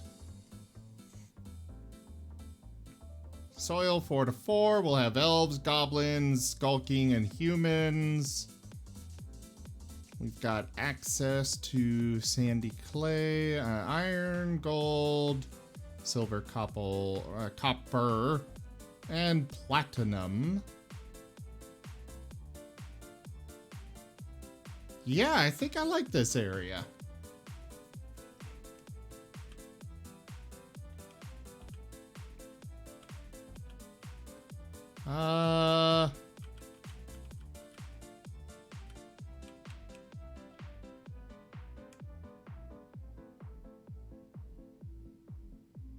I like the idea of the... Well, we'll go with where they started us over here. We're close to that. So we've only got one biome here. It's all got sand, clay, very deep soil, shallow metals, and deep metals.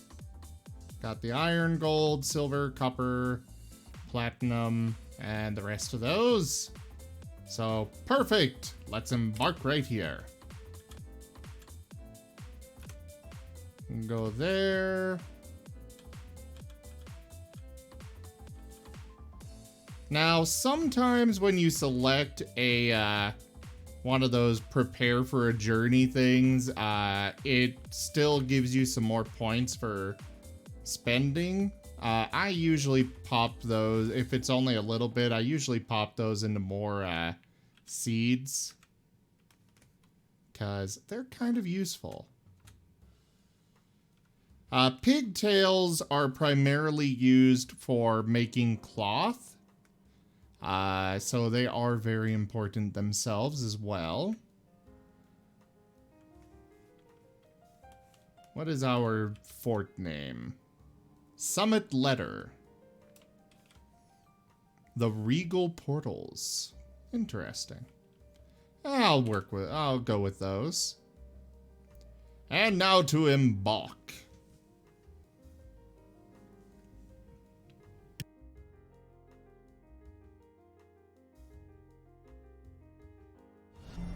Enjoy your stay.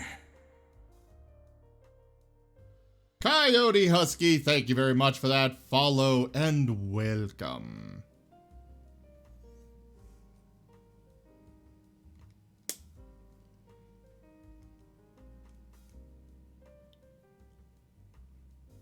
And now to let it load in the actual map itself, which, like I said before, can take a few minutes. So how are you all tonight? Yes, I am Kaitaz. I had a custom face rig made for myself. I quite like it. Oh, that was a much faster load than before. Cool.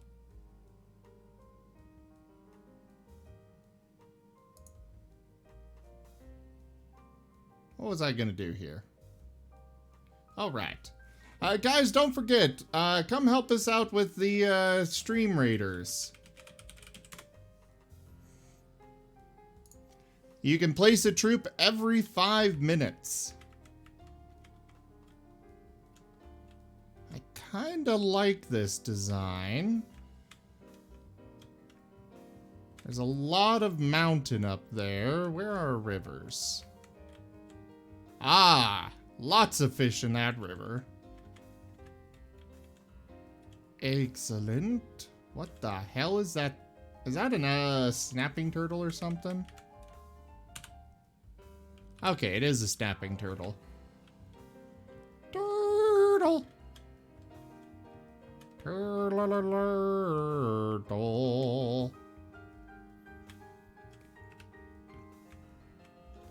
And our dwarves are up here. How did I miss them being there?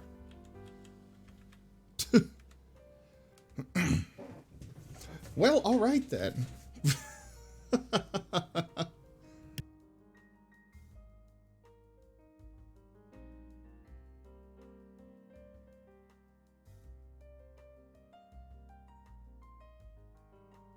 Alright, so as before, we do D, then it automatically goes to T for chopping down trees. We're gonna clear out this little space here. Get all those chopped down.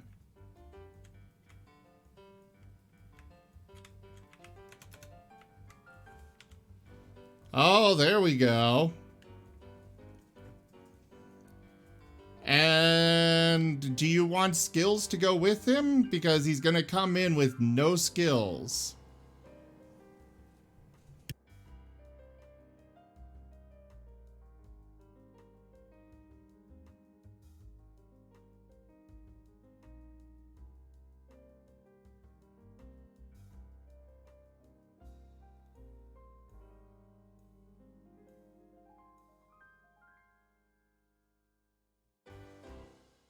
All right. Well, let me adjust this. There is a redemption for skills. I don't know if you've got enough marks for it, but...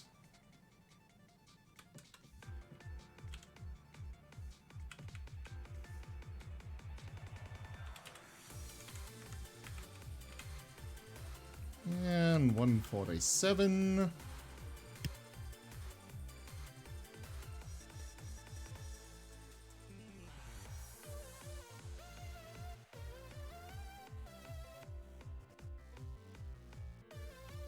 I'm gonna quick save real quick just to, you know, make sure that it's, What do you mean snow? Why do we have snow? I thought I was in a warm biome. Maybe I'm not. I have no idea where I went. How many marks are you at?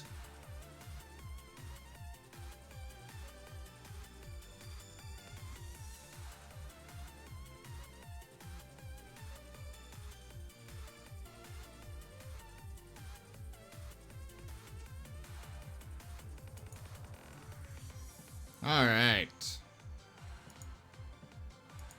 Let's go ahead and spawn myself.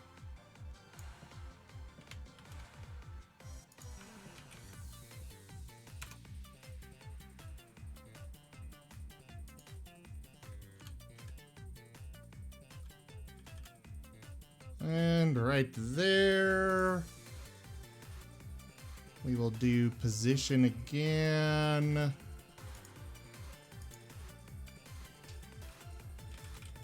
Oh, geez. Alright, pick out a few skills. If you come, you know, you'll have to come back.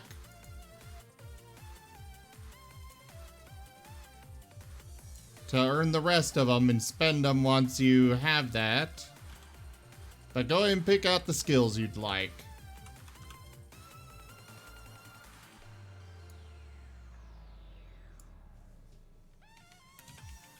Platypus man.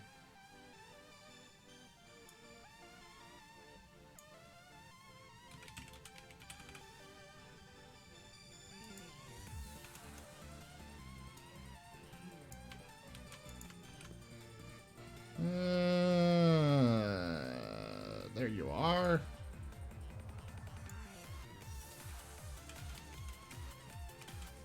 Let me just make sure that that's actually the term for them.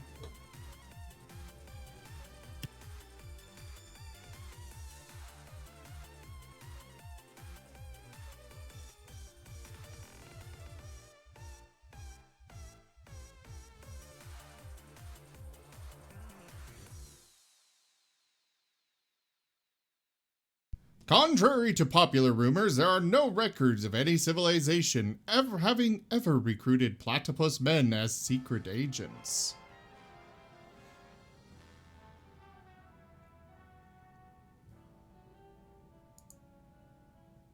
Alright, it is platypus man.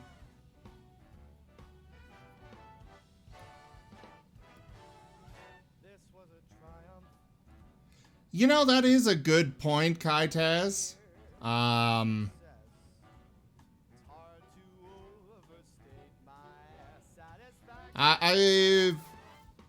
You know, that's a very good point. Yeah. I probably should have done that. Hey, Rachella, how are ya? Yes, we need more people in the Raiders.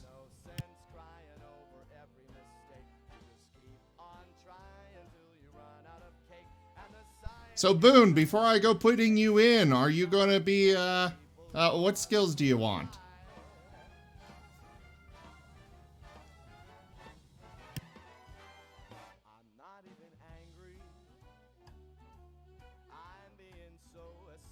You can pick 3 of them.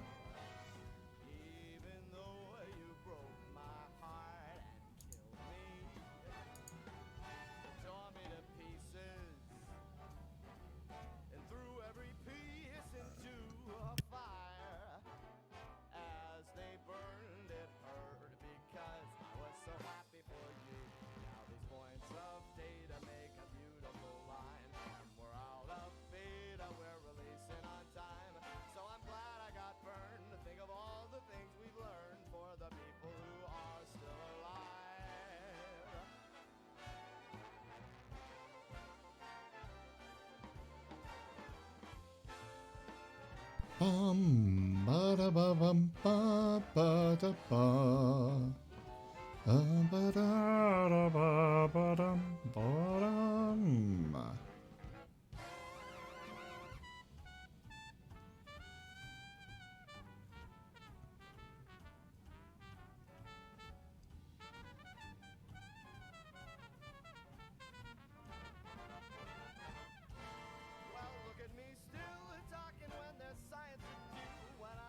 Oh, that's good to know too, Kaitas.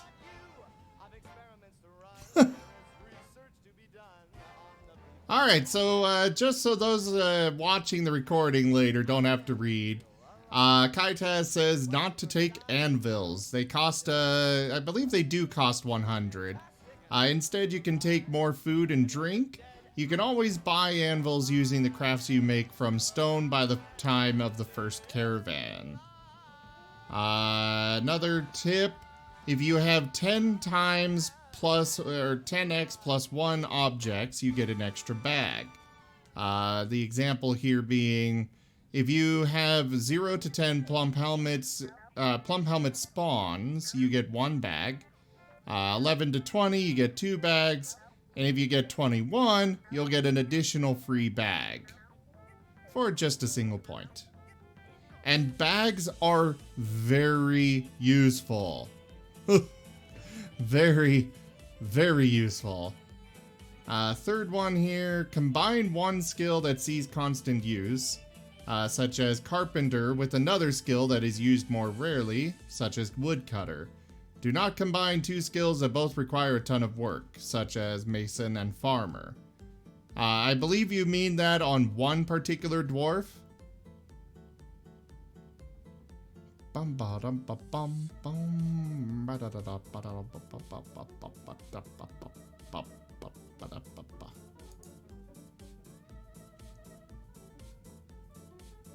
All right, skill tokens. You want Diagnostician, Surgeon, and Wound Dresser. All right.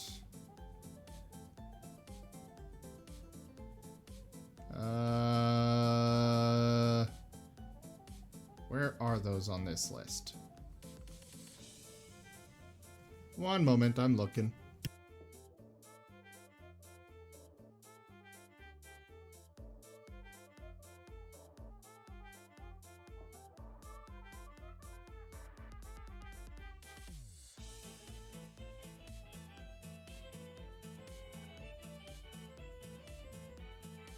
Since it's clear that you want to be a doctor with this guy, I'll go ahead and give you all 4 of those main doctor role skills.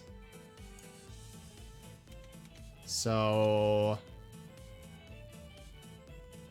diagnose, 5, surgery, 5, set bone, 5, and suture, 5.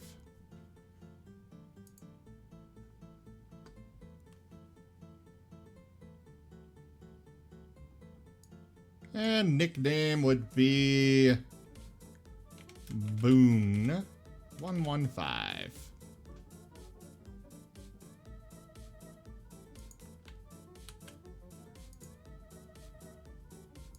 Back to Dwarf Hack.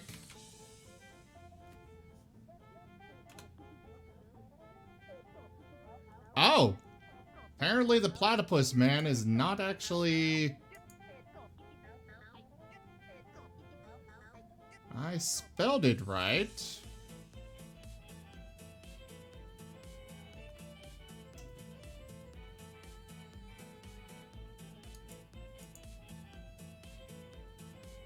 Unfortunately, it looks like I cannot give you a platypus man. I'm not sure why. Things like that do happen sometimes. So I would need you to pick a different one, please.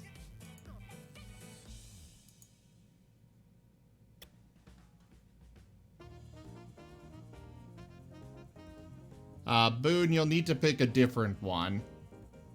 Another Embark pro tip. Some skills are harder to train than others. Take a level 5 weaponsmith so you can make high quality traps early on. Ditto armorsmith. Farmer grower is important to not run out of seeds, but skills like miner train pretty fast.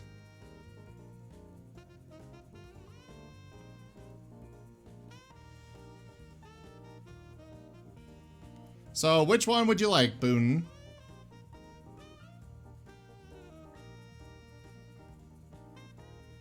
Yeah, I'm not sure why the dwarf hack isn't registering the platypus man, but unfortunately, I can't do anything about that.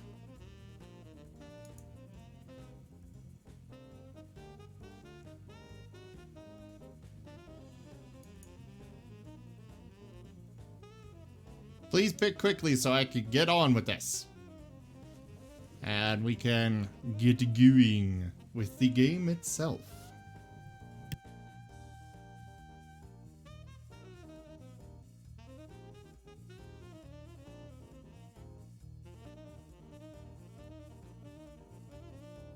I will be right back once more, and then I'll be situated for a little bit.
Hey there, Rudion, welcome.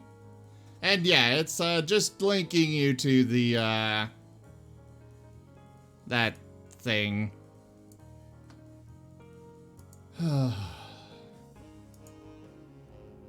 Why can't you just be something normal? An Adderman? Alright, let me see.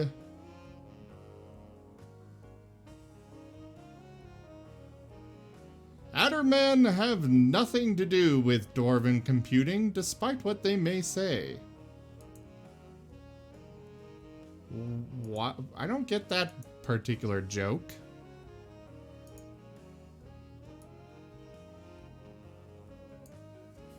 Alright. Adderman.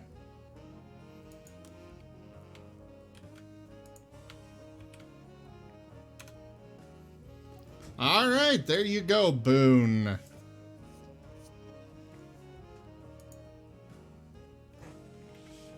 There you are.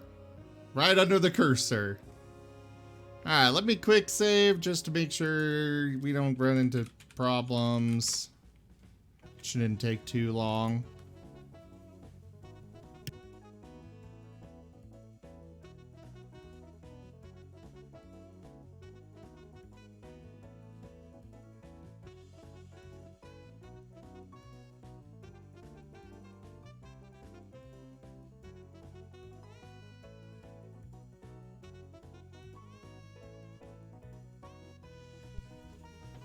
Yes, Boone, the normal beastmen.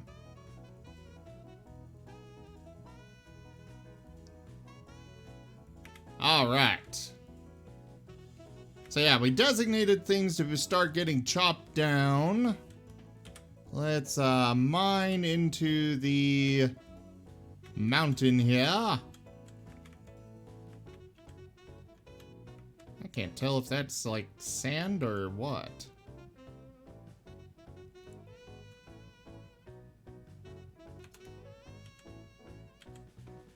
We'll do this 3 across this time.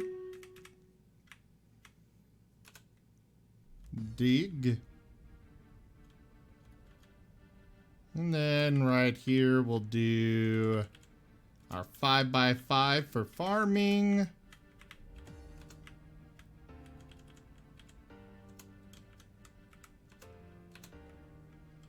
And we can stick our trading post over on this side.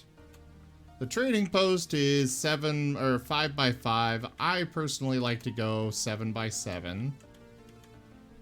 Just kind of what I prefer to do. And bring this out a bit more.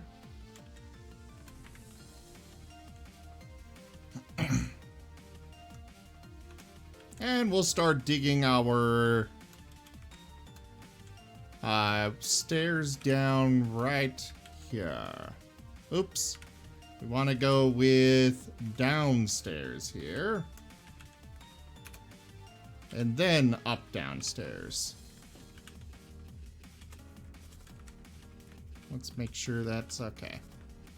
And then again, I personally like to go about 15 floors down. Just to start off with. Alright, unpause. Get to work, my minions!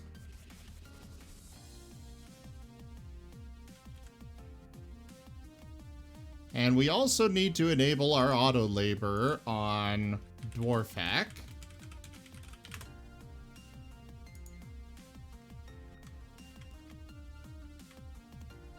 Bum, ba, ba, da, ba, da. I don't know what's going on with this texture and why instead of, you know, actually being yellow, it is pink. It really bothers me, but we'll dig it all out and replace it before very long. At least, you know, the parts that we don't actually need. We only have 7 units for Stream Raiders? Oof. Guys, you're killing me. I don't think we're gonna win this fight. Especially this one.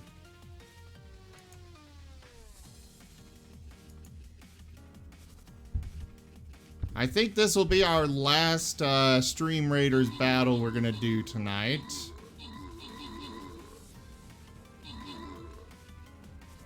Yeah. There's 30, now there's 44 enemies. Yeah, we're not oh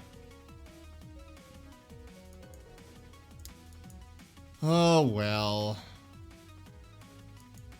To a new map, and we will try again tomorrow.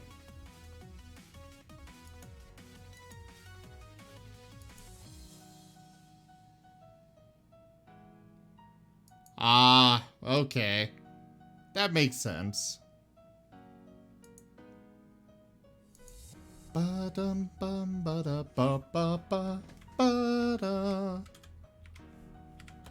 Alright, back to Dwarf Fortress.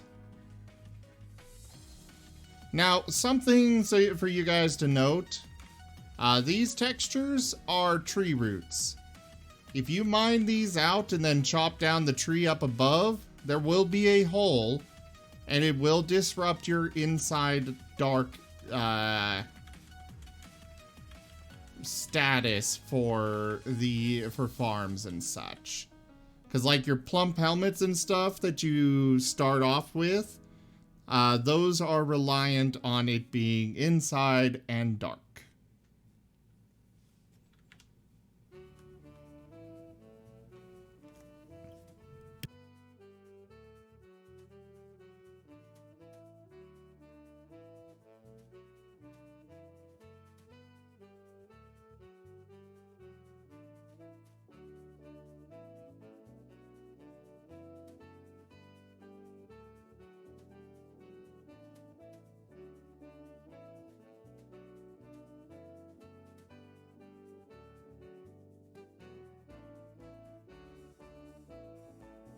Oh, cool. With some peat.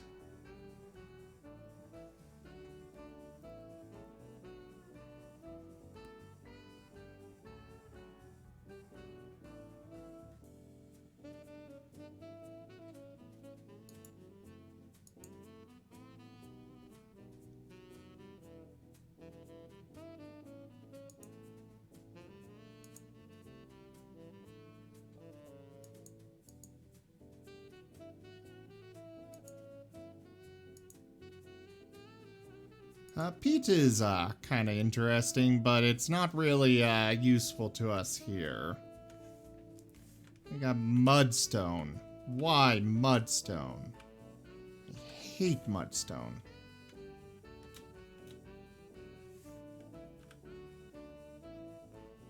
Ooh, is this gold already? Wow, we already hit gold. We're rich, guys.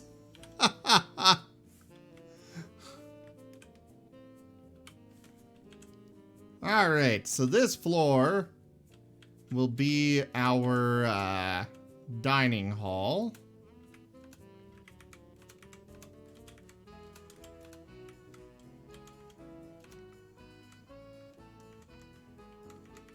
Actually, we do have enough. Well, no, we'll stick with the underground one. Because you can actually engrave stone to increase the value of a room, the wealth of it. But you can't do that for... you can't actually engrave stone that you place. So we're gonna keep our Great Hall down here. We don't need that big of a Great Hall. Just like 14.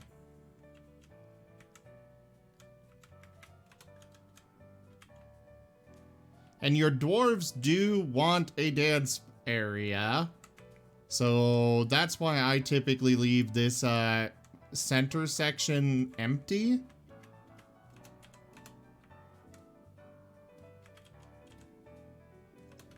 Just a little bit of a semi-pro tip.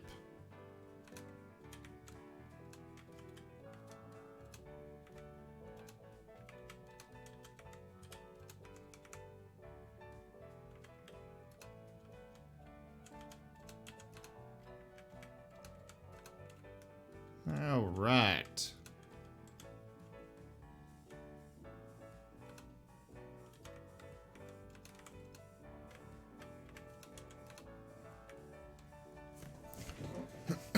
There we go.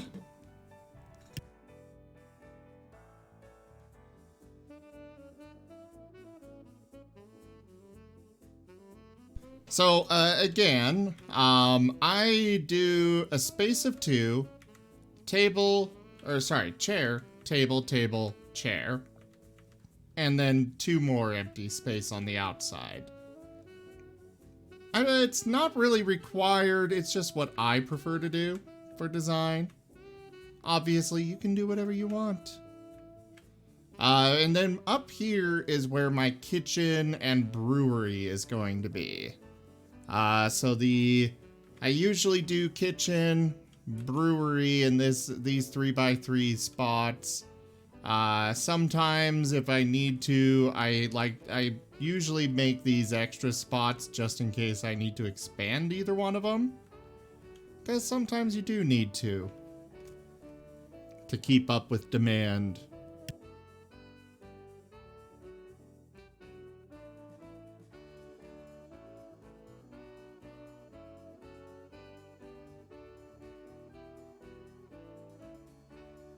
And again, you can also set,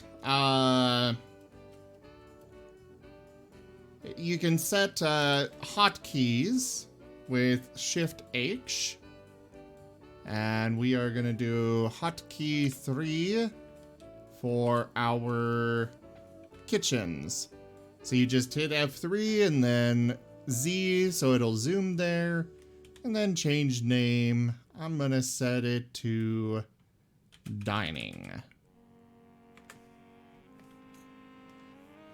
Just in case I need to look at the menu and remind myself, okay, that's what this was.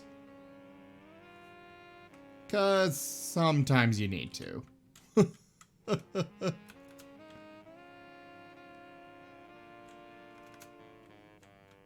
And then stockpile areas.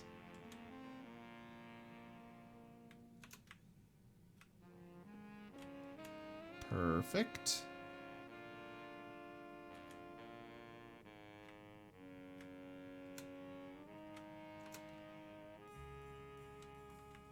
I like to keep my food and whatnot stockpiles nice and close to the kitchens for somewhat obvious reasons.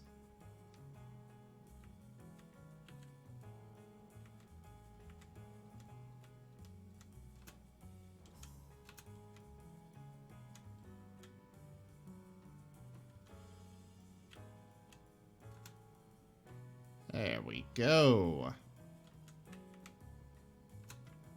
And I like to maximize the space with like so.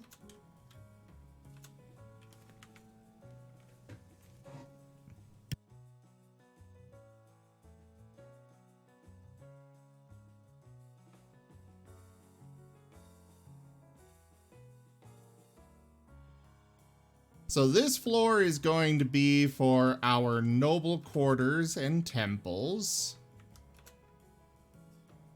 I'm just going to dig out that space to signify it. Here we will have our guild halls eventually. And then down here, this is where I will go ahead and build my workshop area. I like to do very tall columns for storing everything.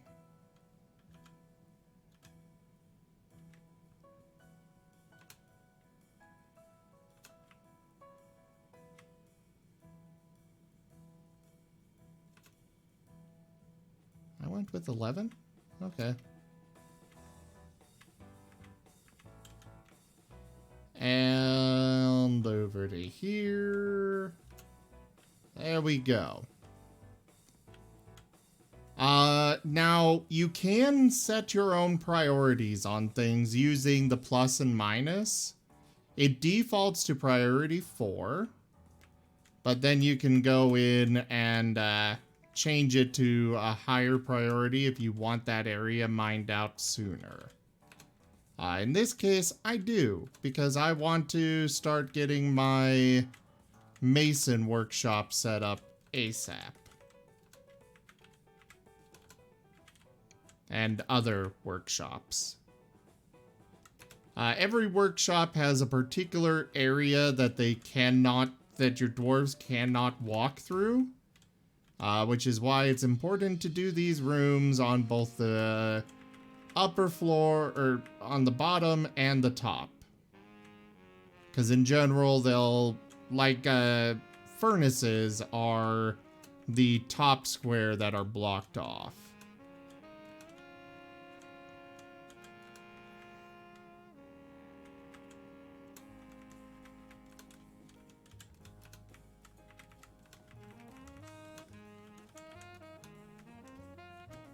And that should be good enough for now. Priority 3 is where I set up a second stockpile. This one dedicated to just boulders. And just, you know, things that haven't been processed in the Mason workshop yet.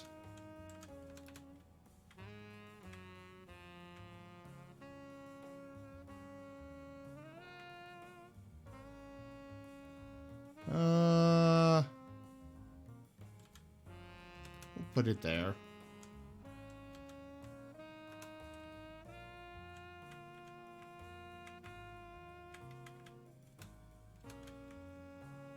But you'll wind up with a very large number of boulders and whatnot.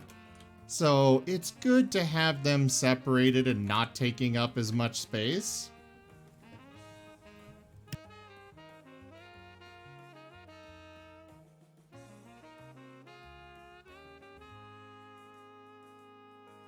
As you can see here, my dwarves have automatically stopped working up here because all this is priority 4, and now they're down here mining out the stuff that's priority 2.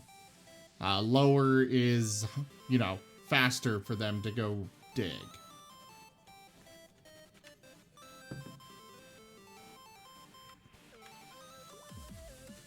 I wish I had another pick. Another pick would have been really nice to have. But I didn't think about that. Alright, so for a workshop, we've got this sand, which is able to be grown on, I'm pretty sure. We might have to double check. So you hit B for building, and then for farm plots, it's P for plot. It will automatically allow or not allow you to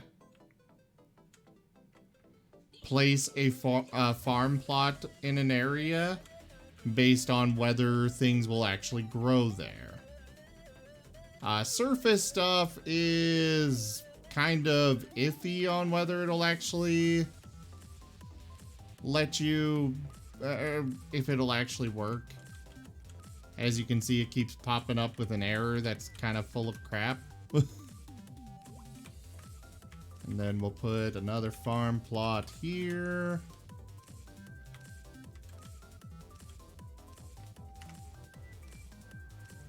And now my farmers will go build those farm plots.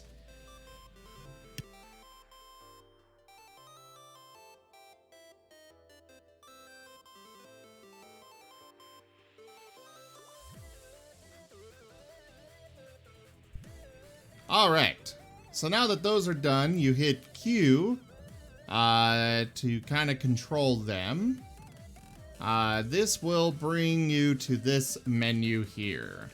As you can see over on the right, you can choose using plus or minus, for the record there, what you want to grow in each season. You can control which season you're planting for. Down at the bottom, you see it says spring, summer, autumn, winter. So spring is A, B for summer, C for autumn, D for winter. So for spring, we are going to have them plant plump helmets in this farm plot. You just select the one you want and hit enter. I actually do plump helmets all year round, which you can hold shift and enter for selecting all seasons for plump helmets. So you'll see that it's white instead of gray on all of these. Plump helmets can be grown in every season, so keep that in mind.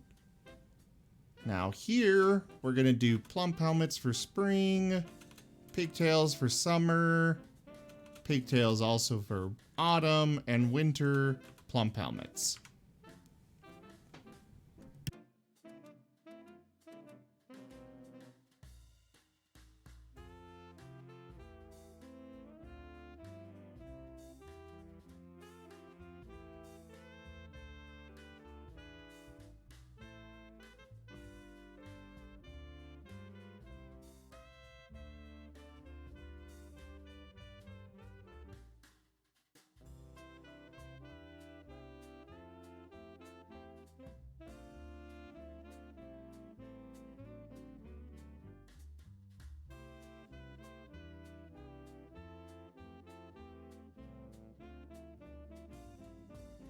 And as you can see here, my dwarves are going and planting. Now down to F3, that's our dining hall. Go a little lower. And now we're gonna set up a hotkey here. F2, zoom, Z for zoom, N to change the name, workshop, and enter to apply.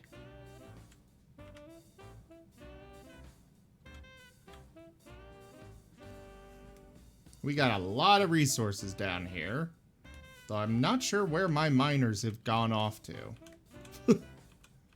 They've just kind of run off somewhere. Ah, there they are again.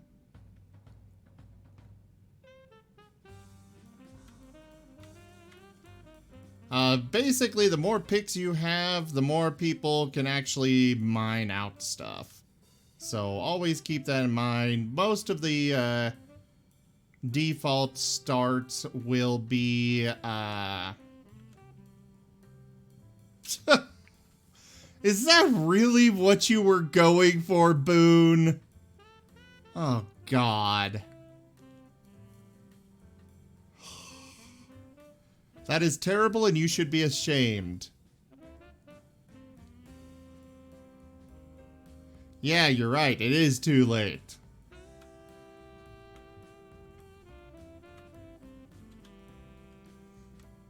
Alright, so now I am going to hit D and hit S for smooth stone. That's basically just gonna make all this look pretty. I'm gonna set it to priority 1, so it gets done. Actually, I'll do it to priority 2, so that way it gets done faster. A lot of your other dwarves are the ones that are going to be going down here and smoothing it out. Usually your miners will stay mining. Emphasis on usually.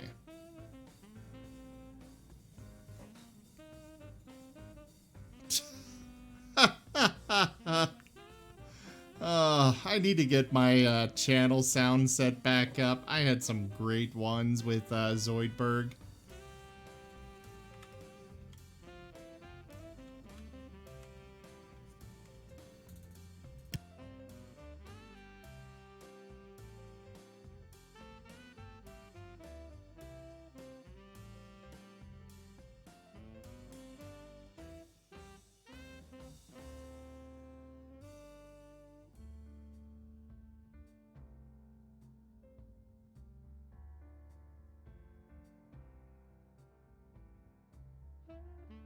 Apparently the kangaroo man moves really slow.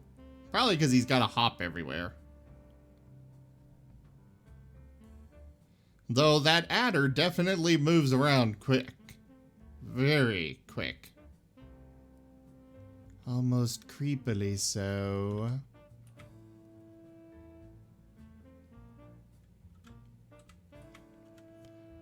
I'm honestly a little surprised we haven't run into a cavern yet. Usually you run into a cavern within the first 15 or so. Caverns are very useful for a variety of purposes.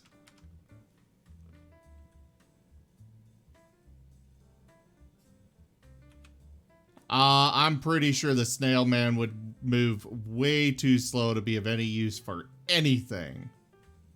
Probably would starve with most of my bases before they do anything. Alright, so to build a workshop, you hit B and then W for workshops. Now I'm going to hit M for the Mason's workshop. This one, as you can see, there are the light green squares. Those are squares that your dwarves can walk on. The dark green squares are ones that they can't. Pretty self-explanatory there. Now, I do personally prefer to build a Mason's workshop out on the surface to begin with, and have them cut a few stones into blocks. That way I can make nicer workshops instead of just using the materials that I've got to start with.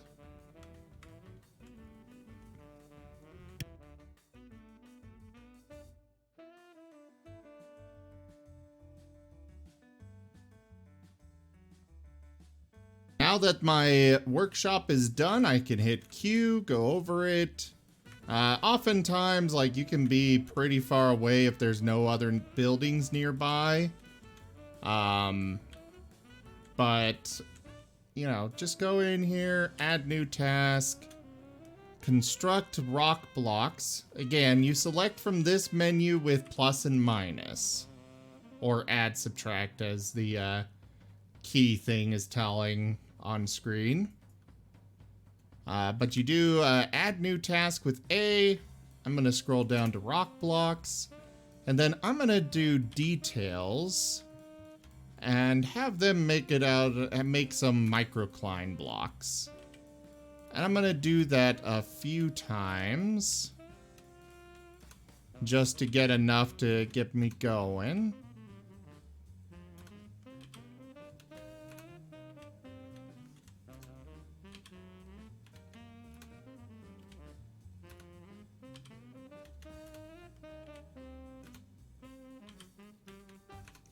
So if you hit D for details, that will let you select an actual material.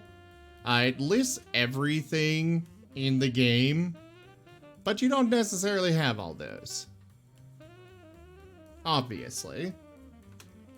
So that should be plenty of blocks to get me going.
Alright, it looks like our farm is growing up quite a bit here.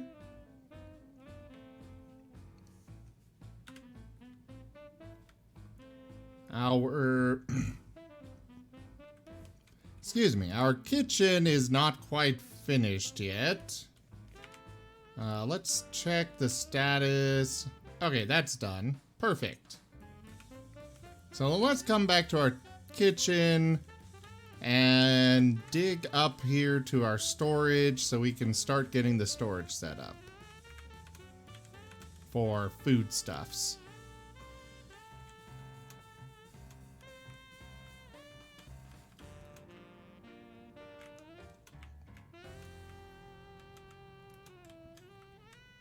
You can specify what you actually need fairly easily, as you can probably tell here.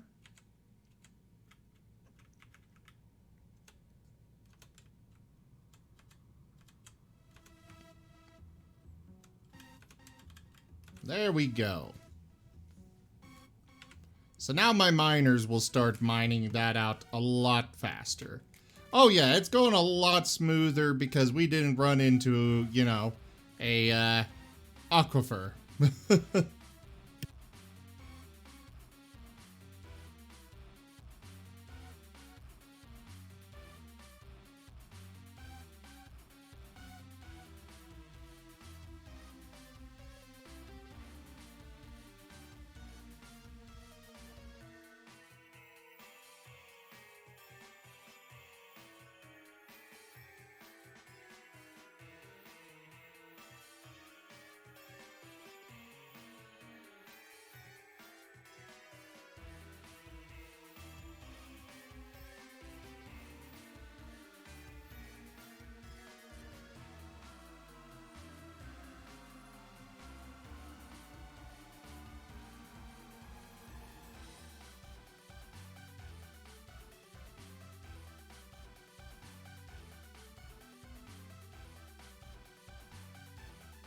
Alright, so they are getting all this mined out for me, which is fabulous.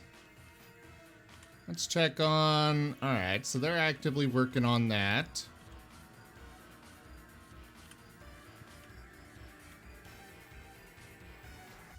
Right now we should be at only 9. Yeah, we're only at 9 dwarves right now. We got a lot of people idling. Mostly because they got nothing to do. Because we're kind of waiting on quite a few things to get done. So we'll go give them something to do. That being smoothing.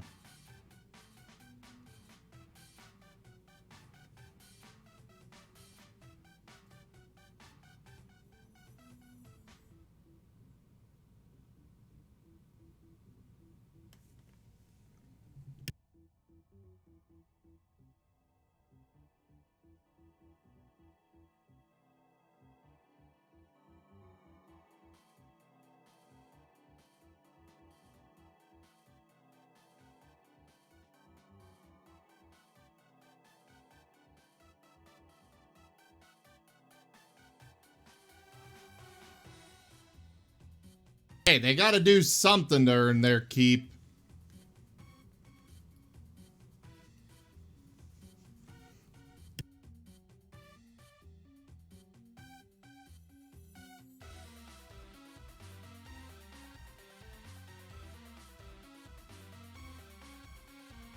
We ain't having no stinking lollygaggers in our fortress.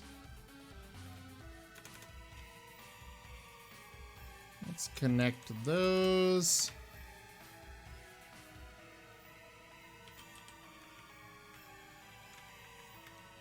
I guess you guys can start smoothing this out. And we can come down here and set up our stone storage plot.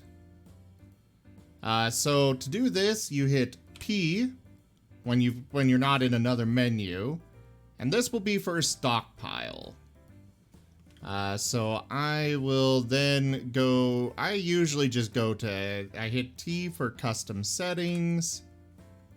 And scroll down here to stone. You hit E to enable.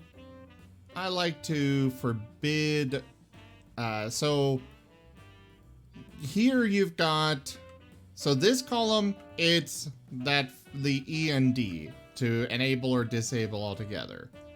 Then this column, you have allow all or block all. Like if you want to block all so you can just enable one of them, that's what you would do there. And then we're going to go with permit this material, permit this one, and permit that. Actually, we're going to forbid clay here. we'll store clay elsewhere.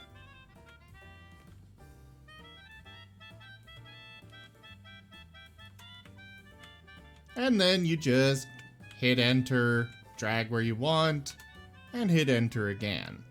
It does go through walls, so you want to hit X to remove designation, and boom. So now if they've got nothing better to do, they will start bringing stuff in here.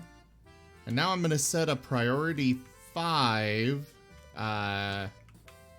smooth order.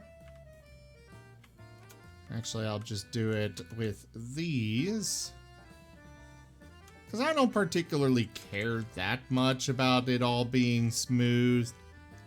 They will smooth underneath a stockpile, but they will not smooth underneath a building, like a workshop.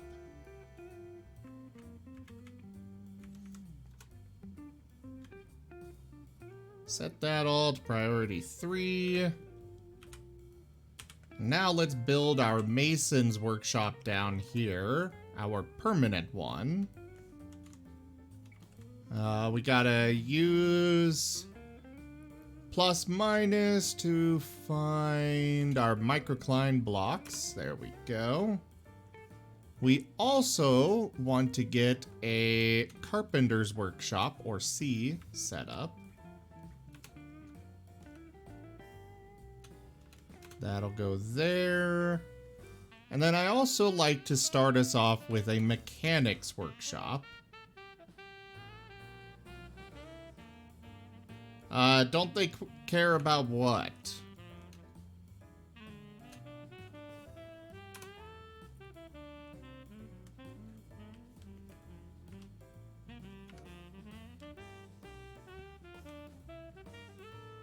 Hey, Nakira. How's it going?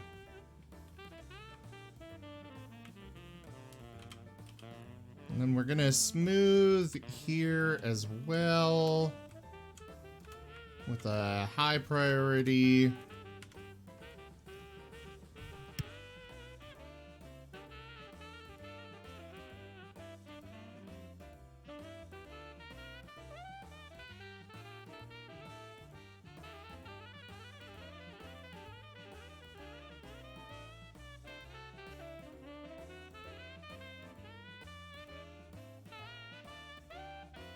They do care about smoothing, about having things nice and smooth. However, they don't care that much for stockpile. For a room they actually interact with regularly, yeah, they'll absolutely care about that. Ooh, werebeasts are always a nightmare to deal with.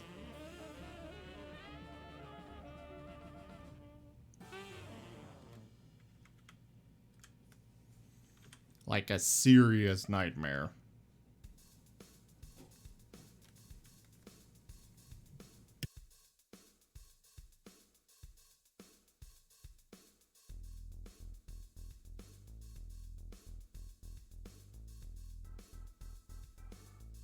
For me, I'm a bit different for most people. I say it is perfectly fair for you to use Dwarf Hack to kill something that is going to make it impossible for you to really progress or anything. But I only do it once per Embark. If I get hit by something else soon after that, it's game over for it. And yeah, what werebeast was it? They come in all varieties.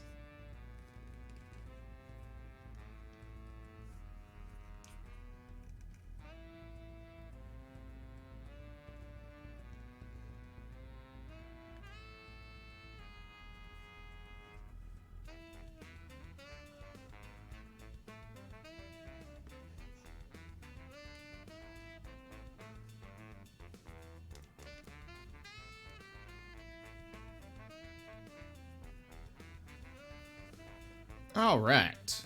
So we saved, I've got it set to autosave between seasons. So now we're into summer. And I've also got it set to auto pause after saving. Just my preference. So that way if the saving's taking a while and I step away or something, I don't come back to everything falling apart.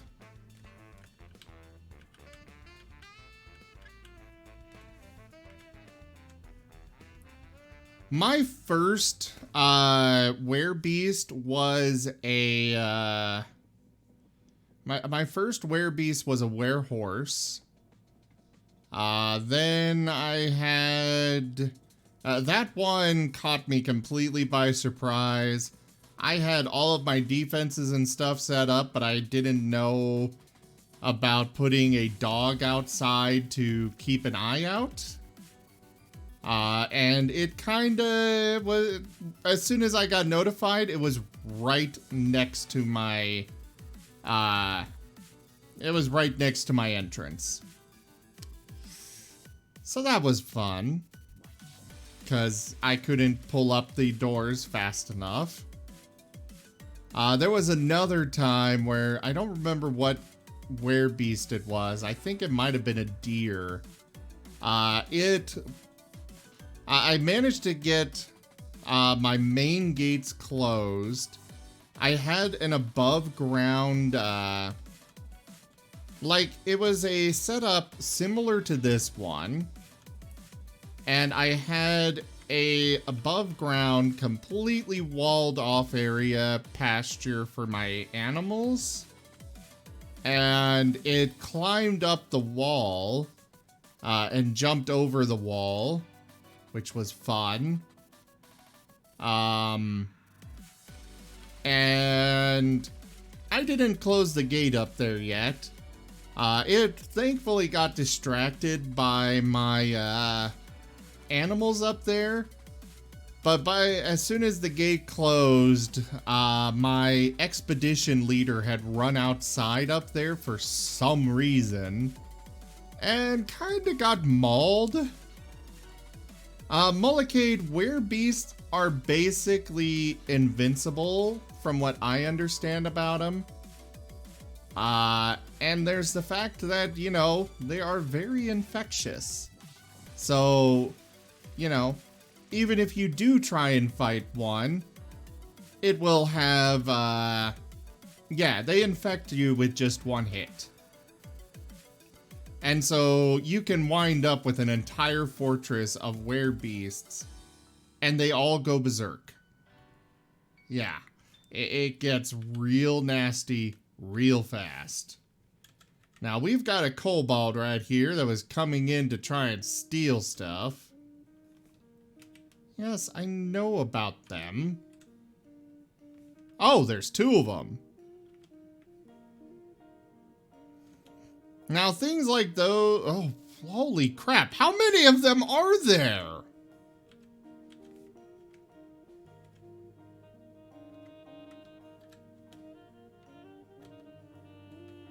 As soon as you catch a kobold, they run away. Which is why lookout dogs are very important to have.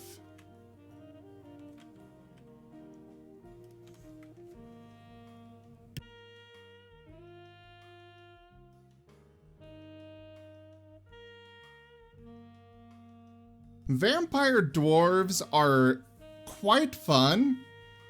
I typically will send them off to attack other like goblin settlements and just attack until they conquer it.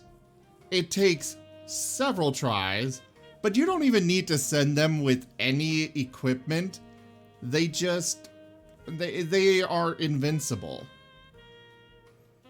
So you just keep sending them over and over and over and over until eventually they claim it.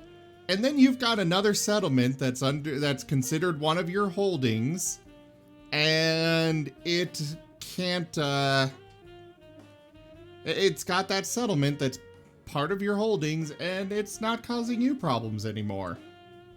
It's quite nice. No. They got caught before they stole anything.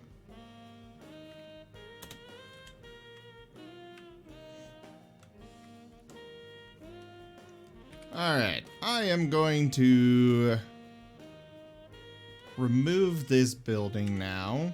We don't really need it anymore.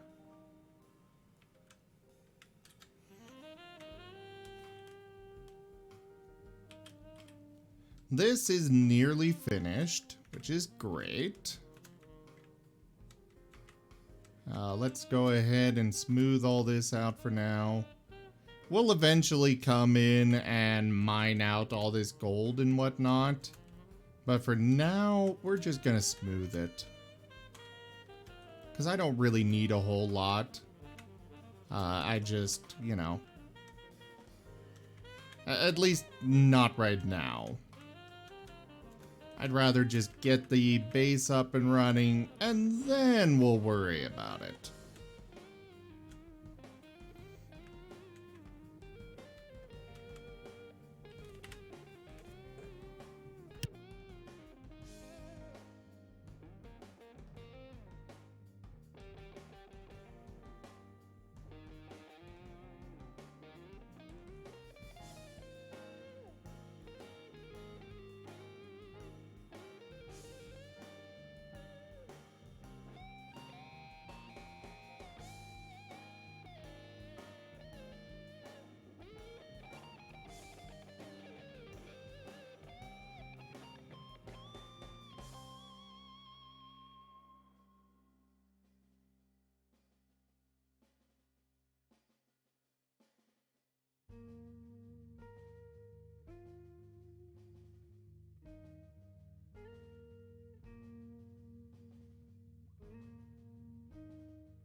Oh, apparently he is still uncovered. I'm gonna have to add to it instead of, just... I think the toga isn't gonna cover them as much as I thought it was. Let's go to our nobles. We will set a manager. We apparently have nobody with relevant skills for being a manager. I like to have both the broker and manager be the same person.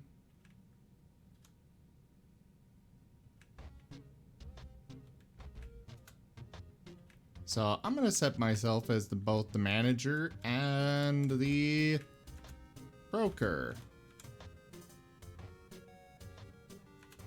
And might as well set myself as the bookkeeper.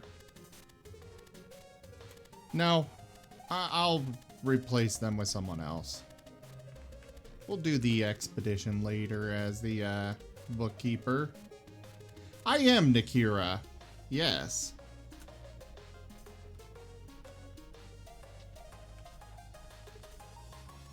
And Boone will be our chief medical dwarf.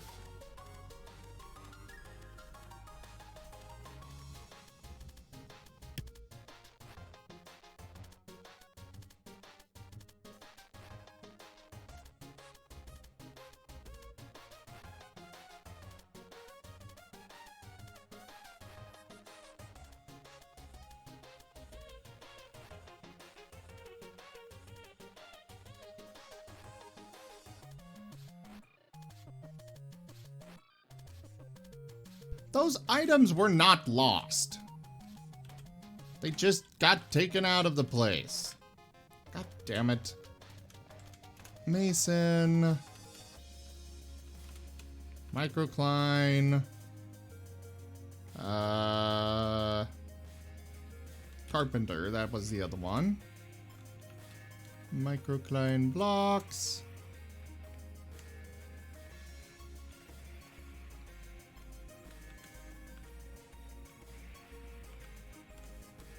We need this dug out fast. So that way we can actually start getting our nobles set up. For nobles, even the lower ones, I tend to give them their own private quarters and whatnot. Just to keep it more standard across the board. And you basically build underground mansions for them. This one will be for the expedition leader. And I'll also give one for the chief medical dwarf once, eventually. It's not a high priority if I'm honest, but eventually I'll do it.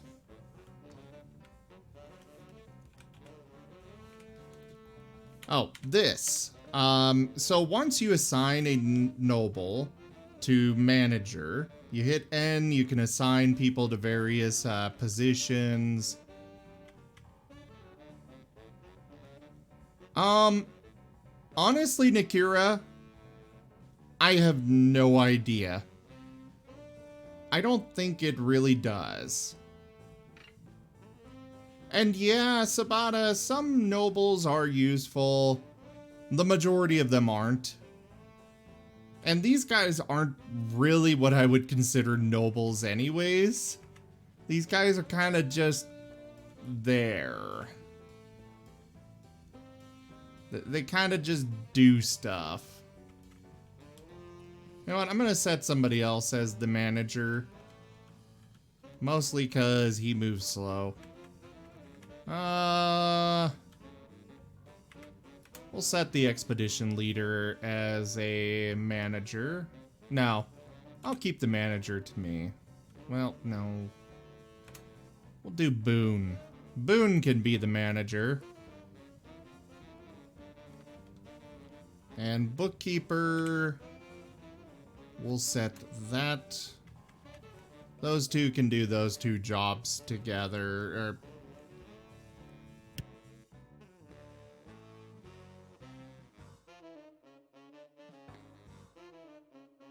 Yeah, basically, Sabata. And the lazy pricks like to sit there and be like, You should do this, and you should do that, and I demand that you craft 100 slabs for no reason other than I like slabs. all metals are good. You always want to make sure it's got the S at the end because it means that there's more than one type present. Guys, I will step away for a moment. I'll be right back.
And I have returned. Alright.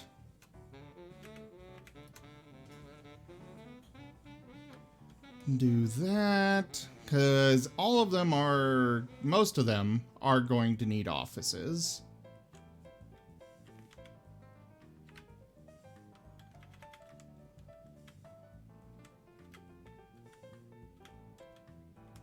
All right.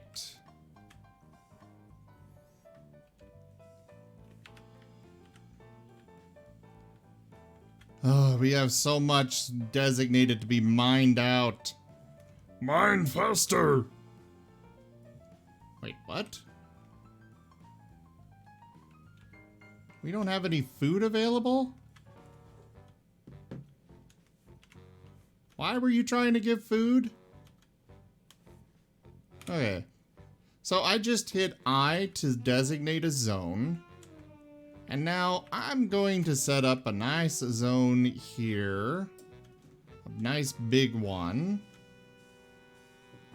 And then this zone, as you can see over there, activity zone number 1, I'm gonna do G for gather/pick fruit. So that way we can supplement our food stores with some extra, well, food.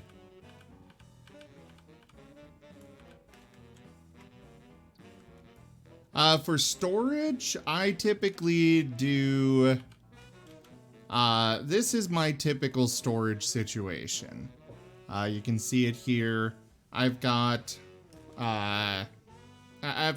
stone, gypsum and such over here. And then I do columns. Several columns based on how many of each type I need, or of each material. And it's just several individual stockpiles of various resources, just specialized to each material. And then over here, I will often expand it a bit to give just a full dump kind of resource stockpile. Just so my dwarves have somewhere to throw excess items.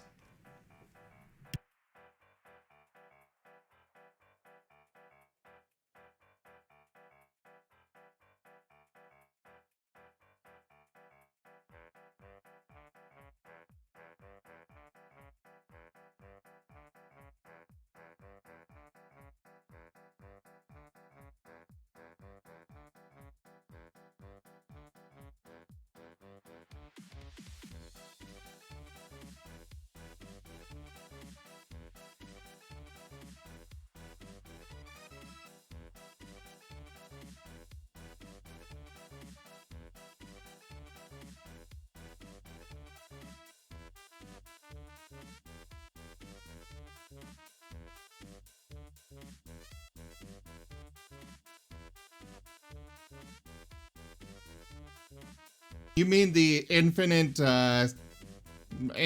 dump stockpile?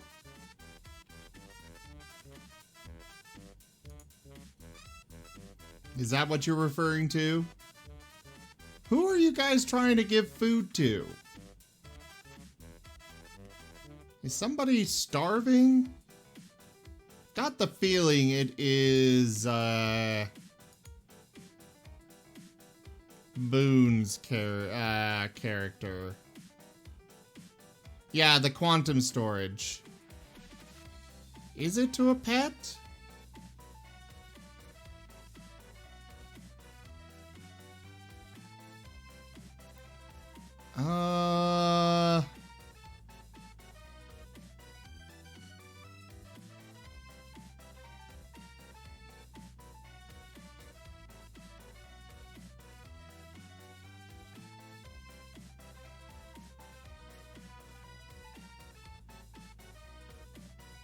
So he is content.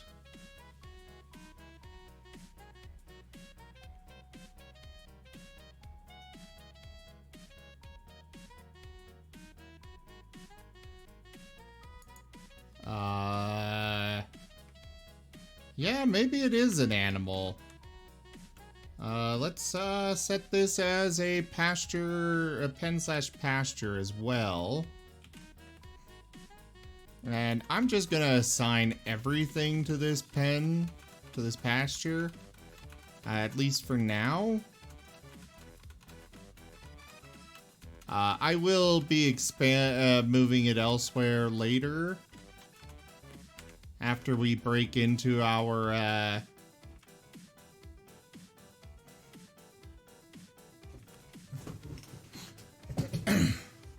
Oh yeah, I like to have custom dwarves as well. I also add in custom units for you guys. Like we have myself, a kangaroo man. We also have Boone so far, who is a adder man, or is an adder man. He's right there. You guys can spawn, use the marks, you can spawn in, a new unit, or I can rename one after you. For blacksmith, let's see here.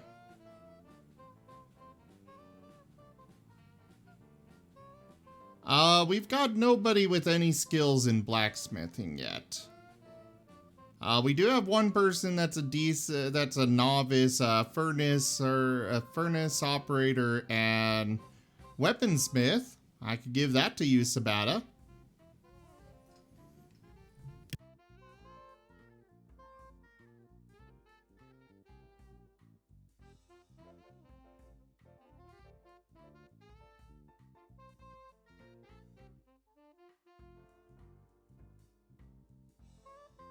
All right, apply, and then there you are. Yeah, you really can't. You are currently mining all sorts of stuff. Or no, right now you're hauling stuff around.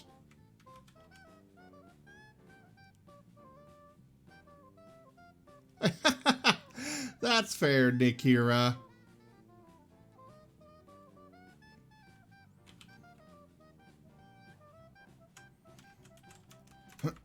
Alright, we are going to smooth all this. Oh crap. Not mine. Why did I set that to mine? I meant to do it to smooth.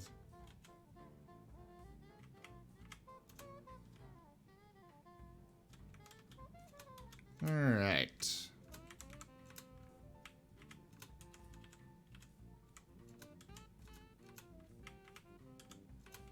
And then bring it all the way up here.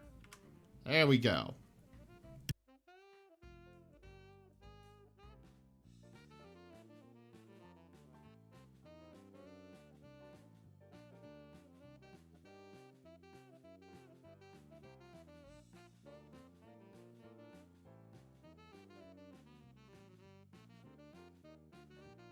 Alright, we are doing well here. I'm gonna start setting up our food stockpiles. Right here in the middle, I like to do a stockpile of just mugs. Because they throw fits if they don't get access to mugs.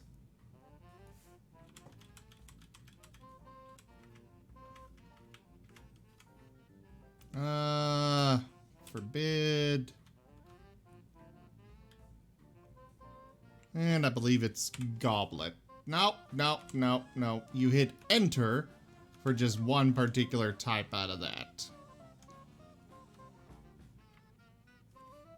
And I also put flasks in here because why not? They're close enough.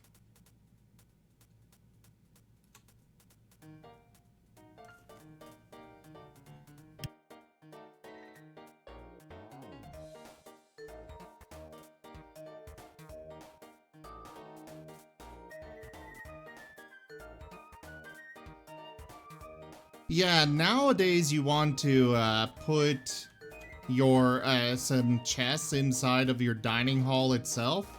Oh, we got some migrants. How many migrants? We got 7 new migrants. Cool.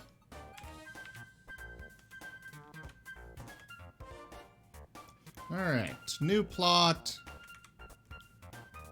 Custom settings. Disable that. Enable food. And we're gonna block all. And just permit drinks. And make sure that prepared food is off. Because otherwise they're gonna fill this up with a lot of prepared food as well. Oh, wait. Custom settings. There we go. Now bring this over here. Bring it down. And then X to remove what I don't want them... where I don't want them storing stuff.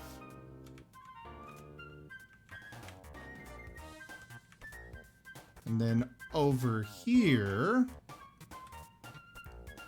I will do disable, oh, wrong one. Forbid drinks, turn off prepared food, and we will have this for raw ingredients. Though I just remembered one that we gotta fix as well. Disable or forbid seeds. Because otherwise you run into some problems if you allow them to have seeds in there. Alright, and then this will be for prepared food.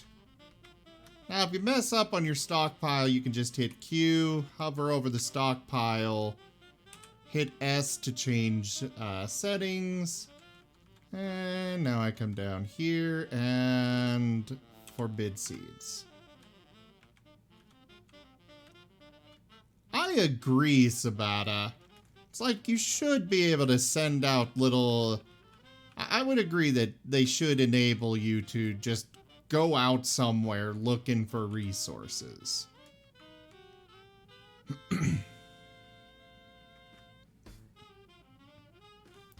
But alas, they do not.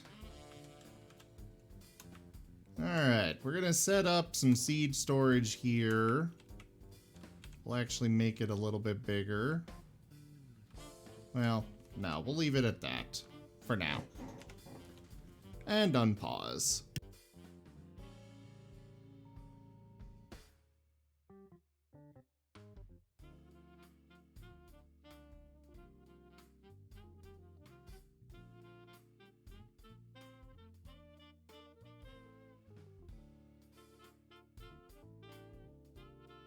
There we go.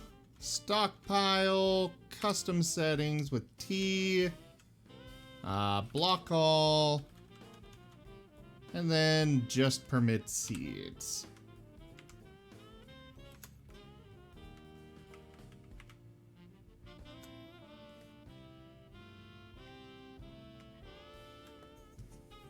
Yeah, exactly, Sabata. It would make sense. It really would. But they don't like to let you do so. It's probably a feature that will come at some point, knowing the developers, though. I'm sure they will add it at some point.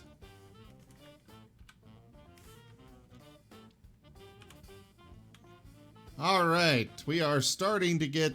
Why did you put that there? This is a food stockpile, not for axes. Ugh. Alright, we're gonna go to our workshop, set up our quantum storage. You use I, and then you just select one spot. Boom. And then this will be garbage dump with D. And now I can come back up here. Wrong one. Here. DBD. And have all these items get put into that one little spot. I started off, digging into a small hill. I didn't really have any mountains in this area, just a rather small hill.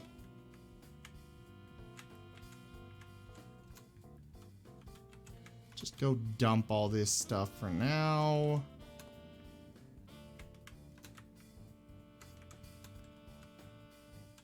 Get it out of here. Oh, what I would give for another pick. Just one more, you know?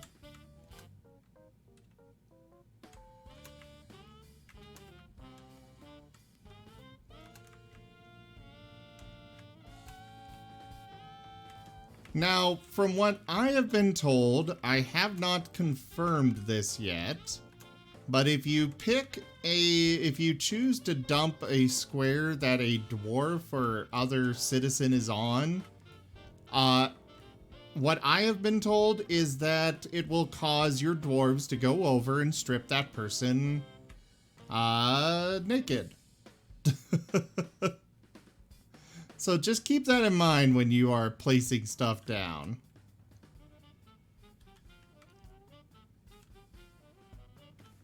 Alright. Yeah, it would be a job for a blacksmith if I was far enough along to have metalworking and stuff set up. Alright, rock blocks. Let's just do 200 of them. I want rock crafts. 200 of those. We need...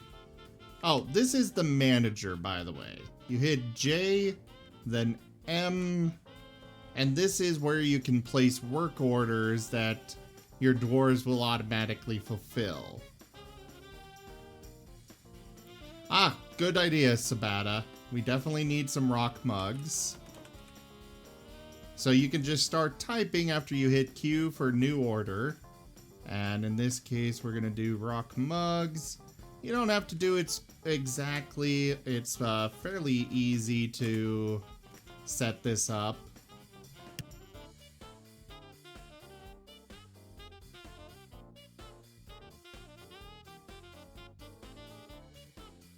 We are also going to do a task for rock mechanisms.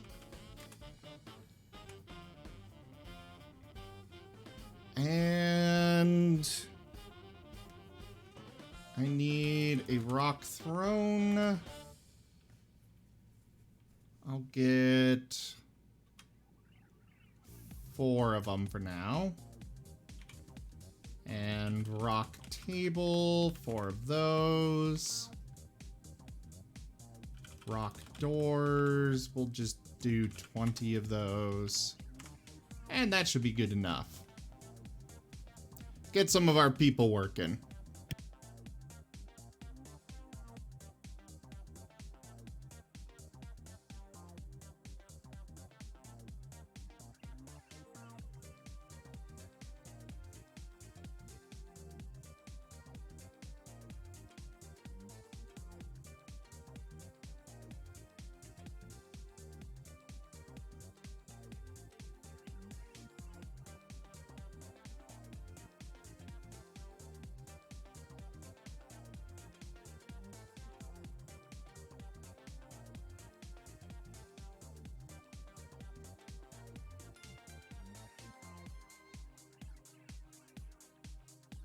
All right.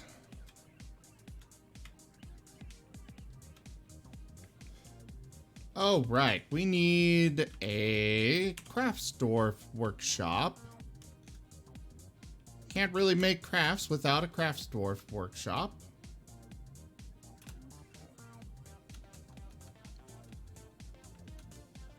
Build it with microclimb blocks.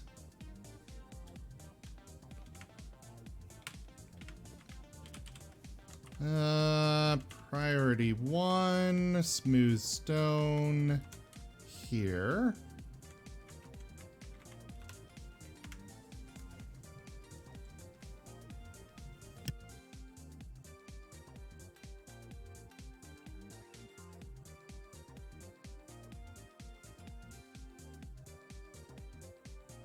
Oh, right. Something else that is very important.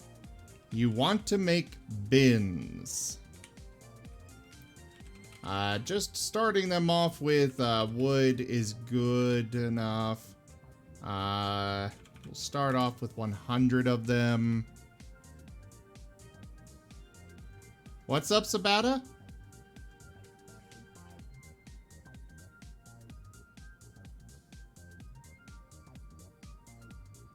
The only bug that I'm aware of with bins is in regards to ammo, and that's why I set stockpiles individually. So I just forbid bins in the ammo stockpile.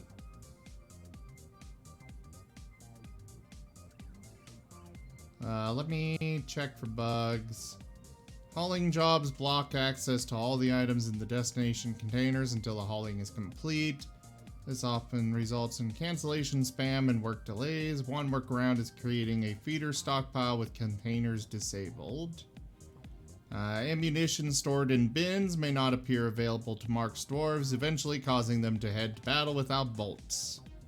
Yeah. Items in bins are sometimes not found for tasks. I was not aware of some of those. Those might be new ones.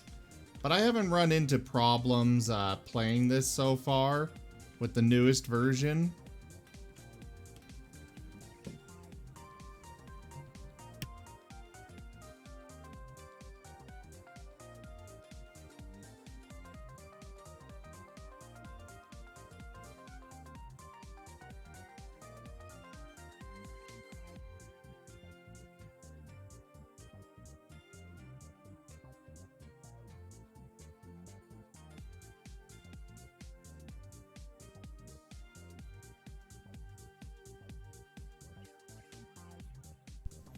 Alright. Where the hell are my miners at? I got a lot of stuff that needs mining. My miners aren't anywhere to be found.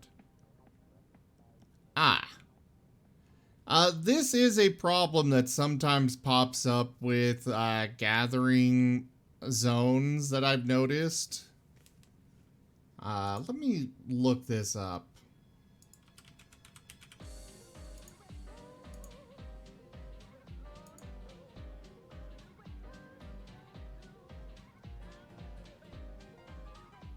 Doesn't look like there's any, Yeah, I think I'm gonna take our 2 miners and disable their... Well, they don't have anything else enabled.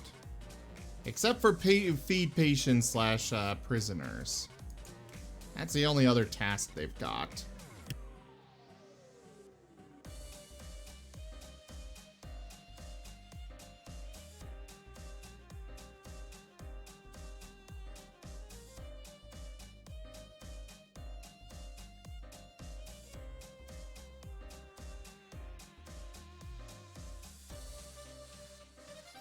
Oh, we've got a new dwarf pushing in on Boone's territory.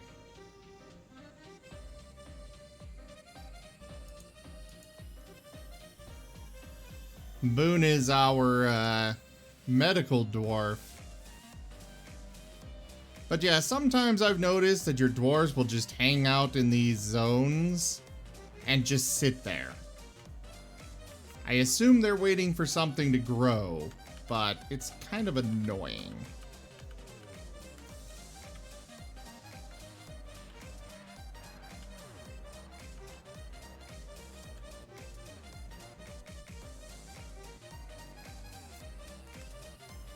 Yeah, my miners are not set to haul anything.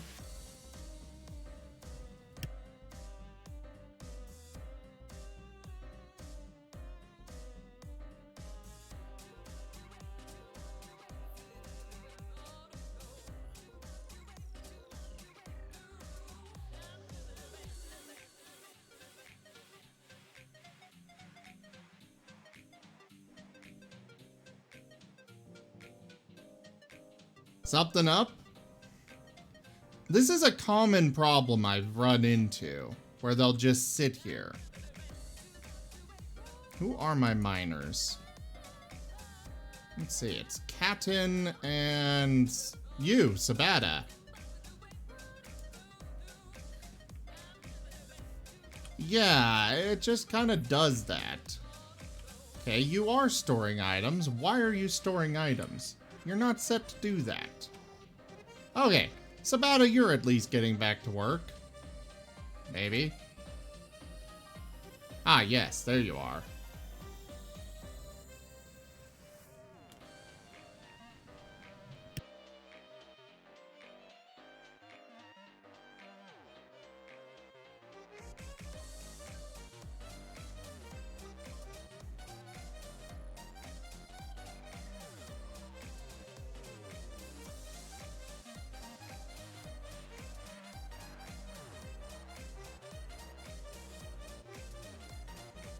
Alright, guys.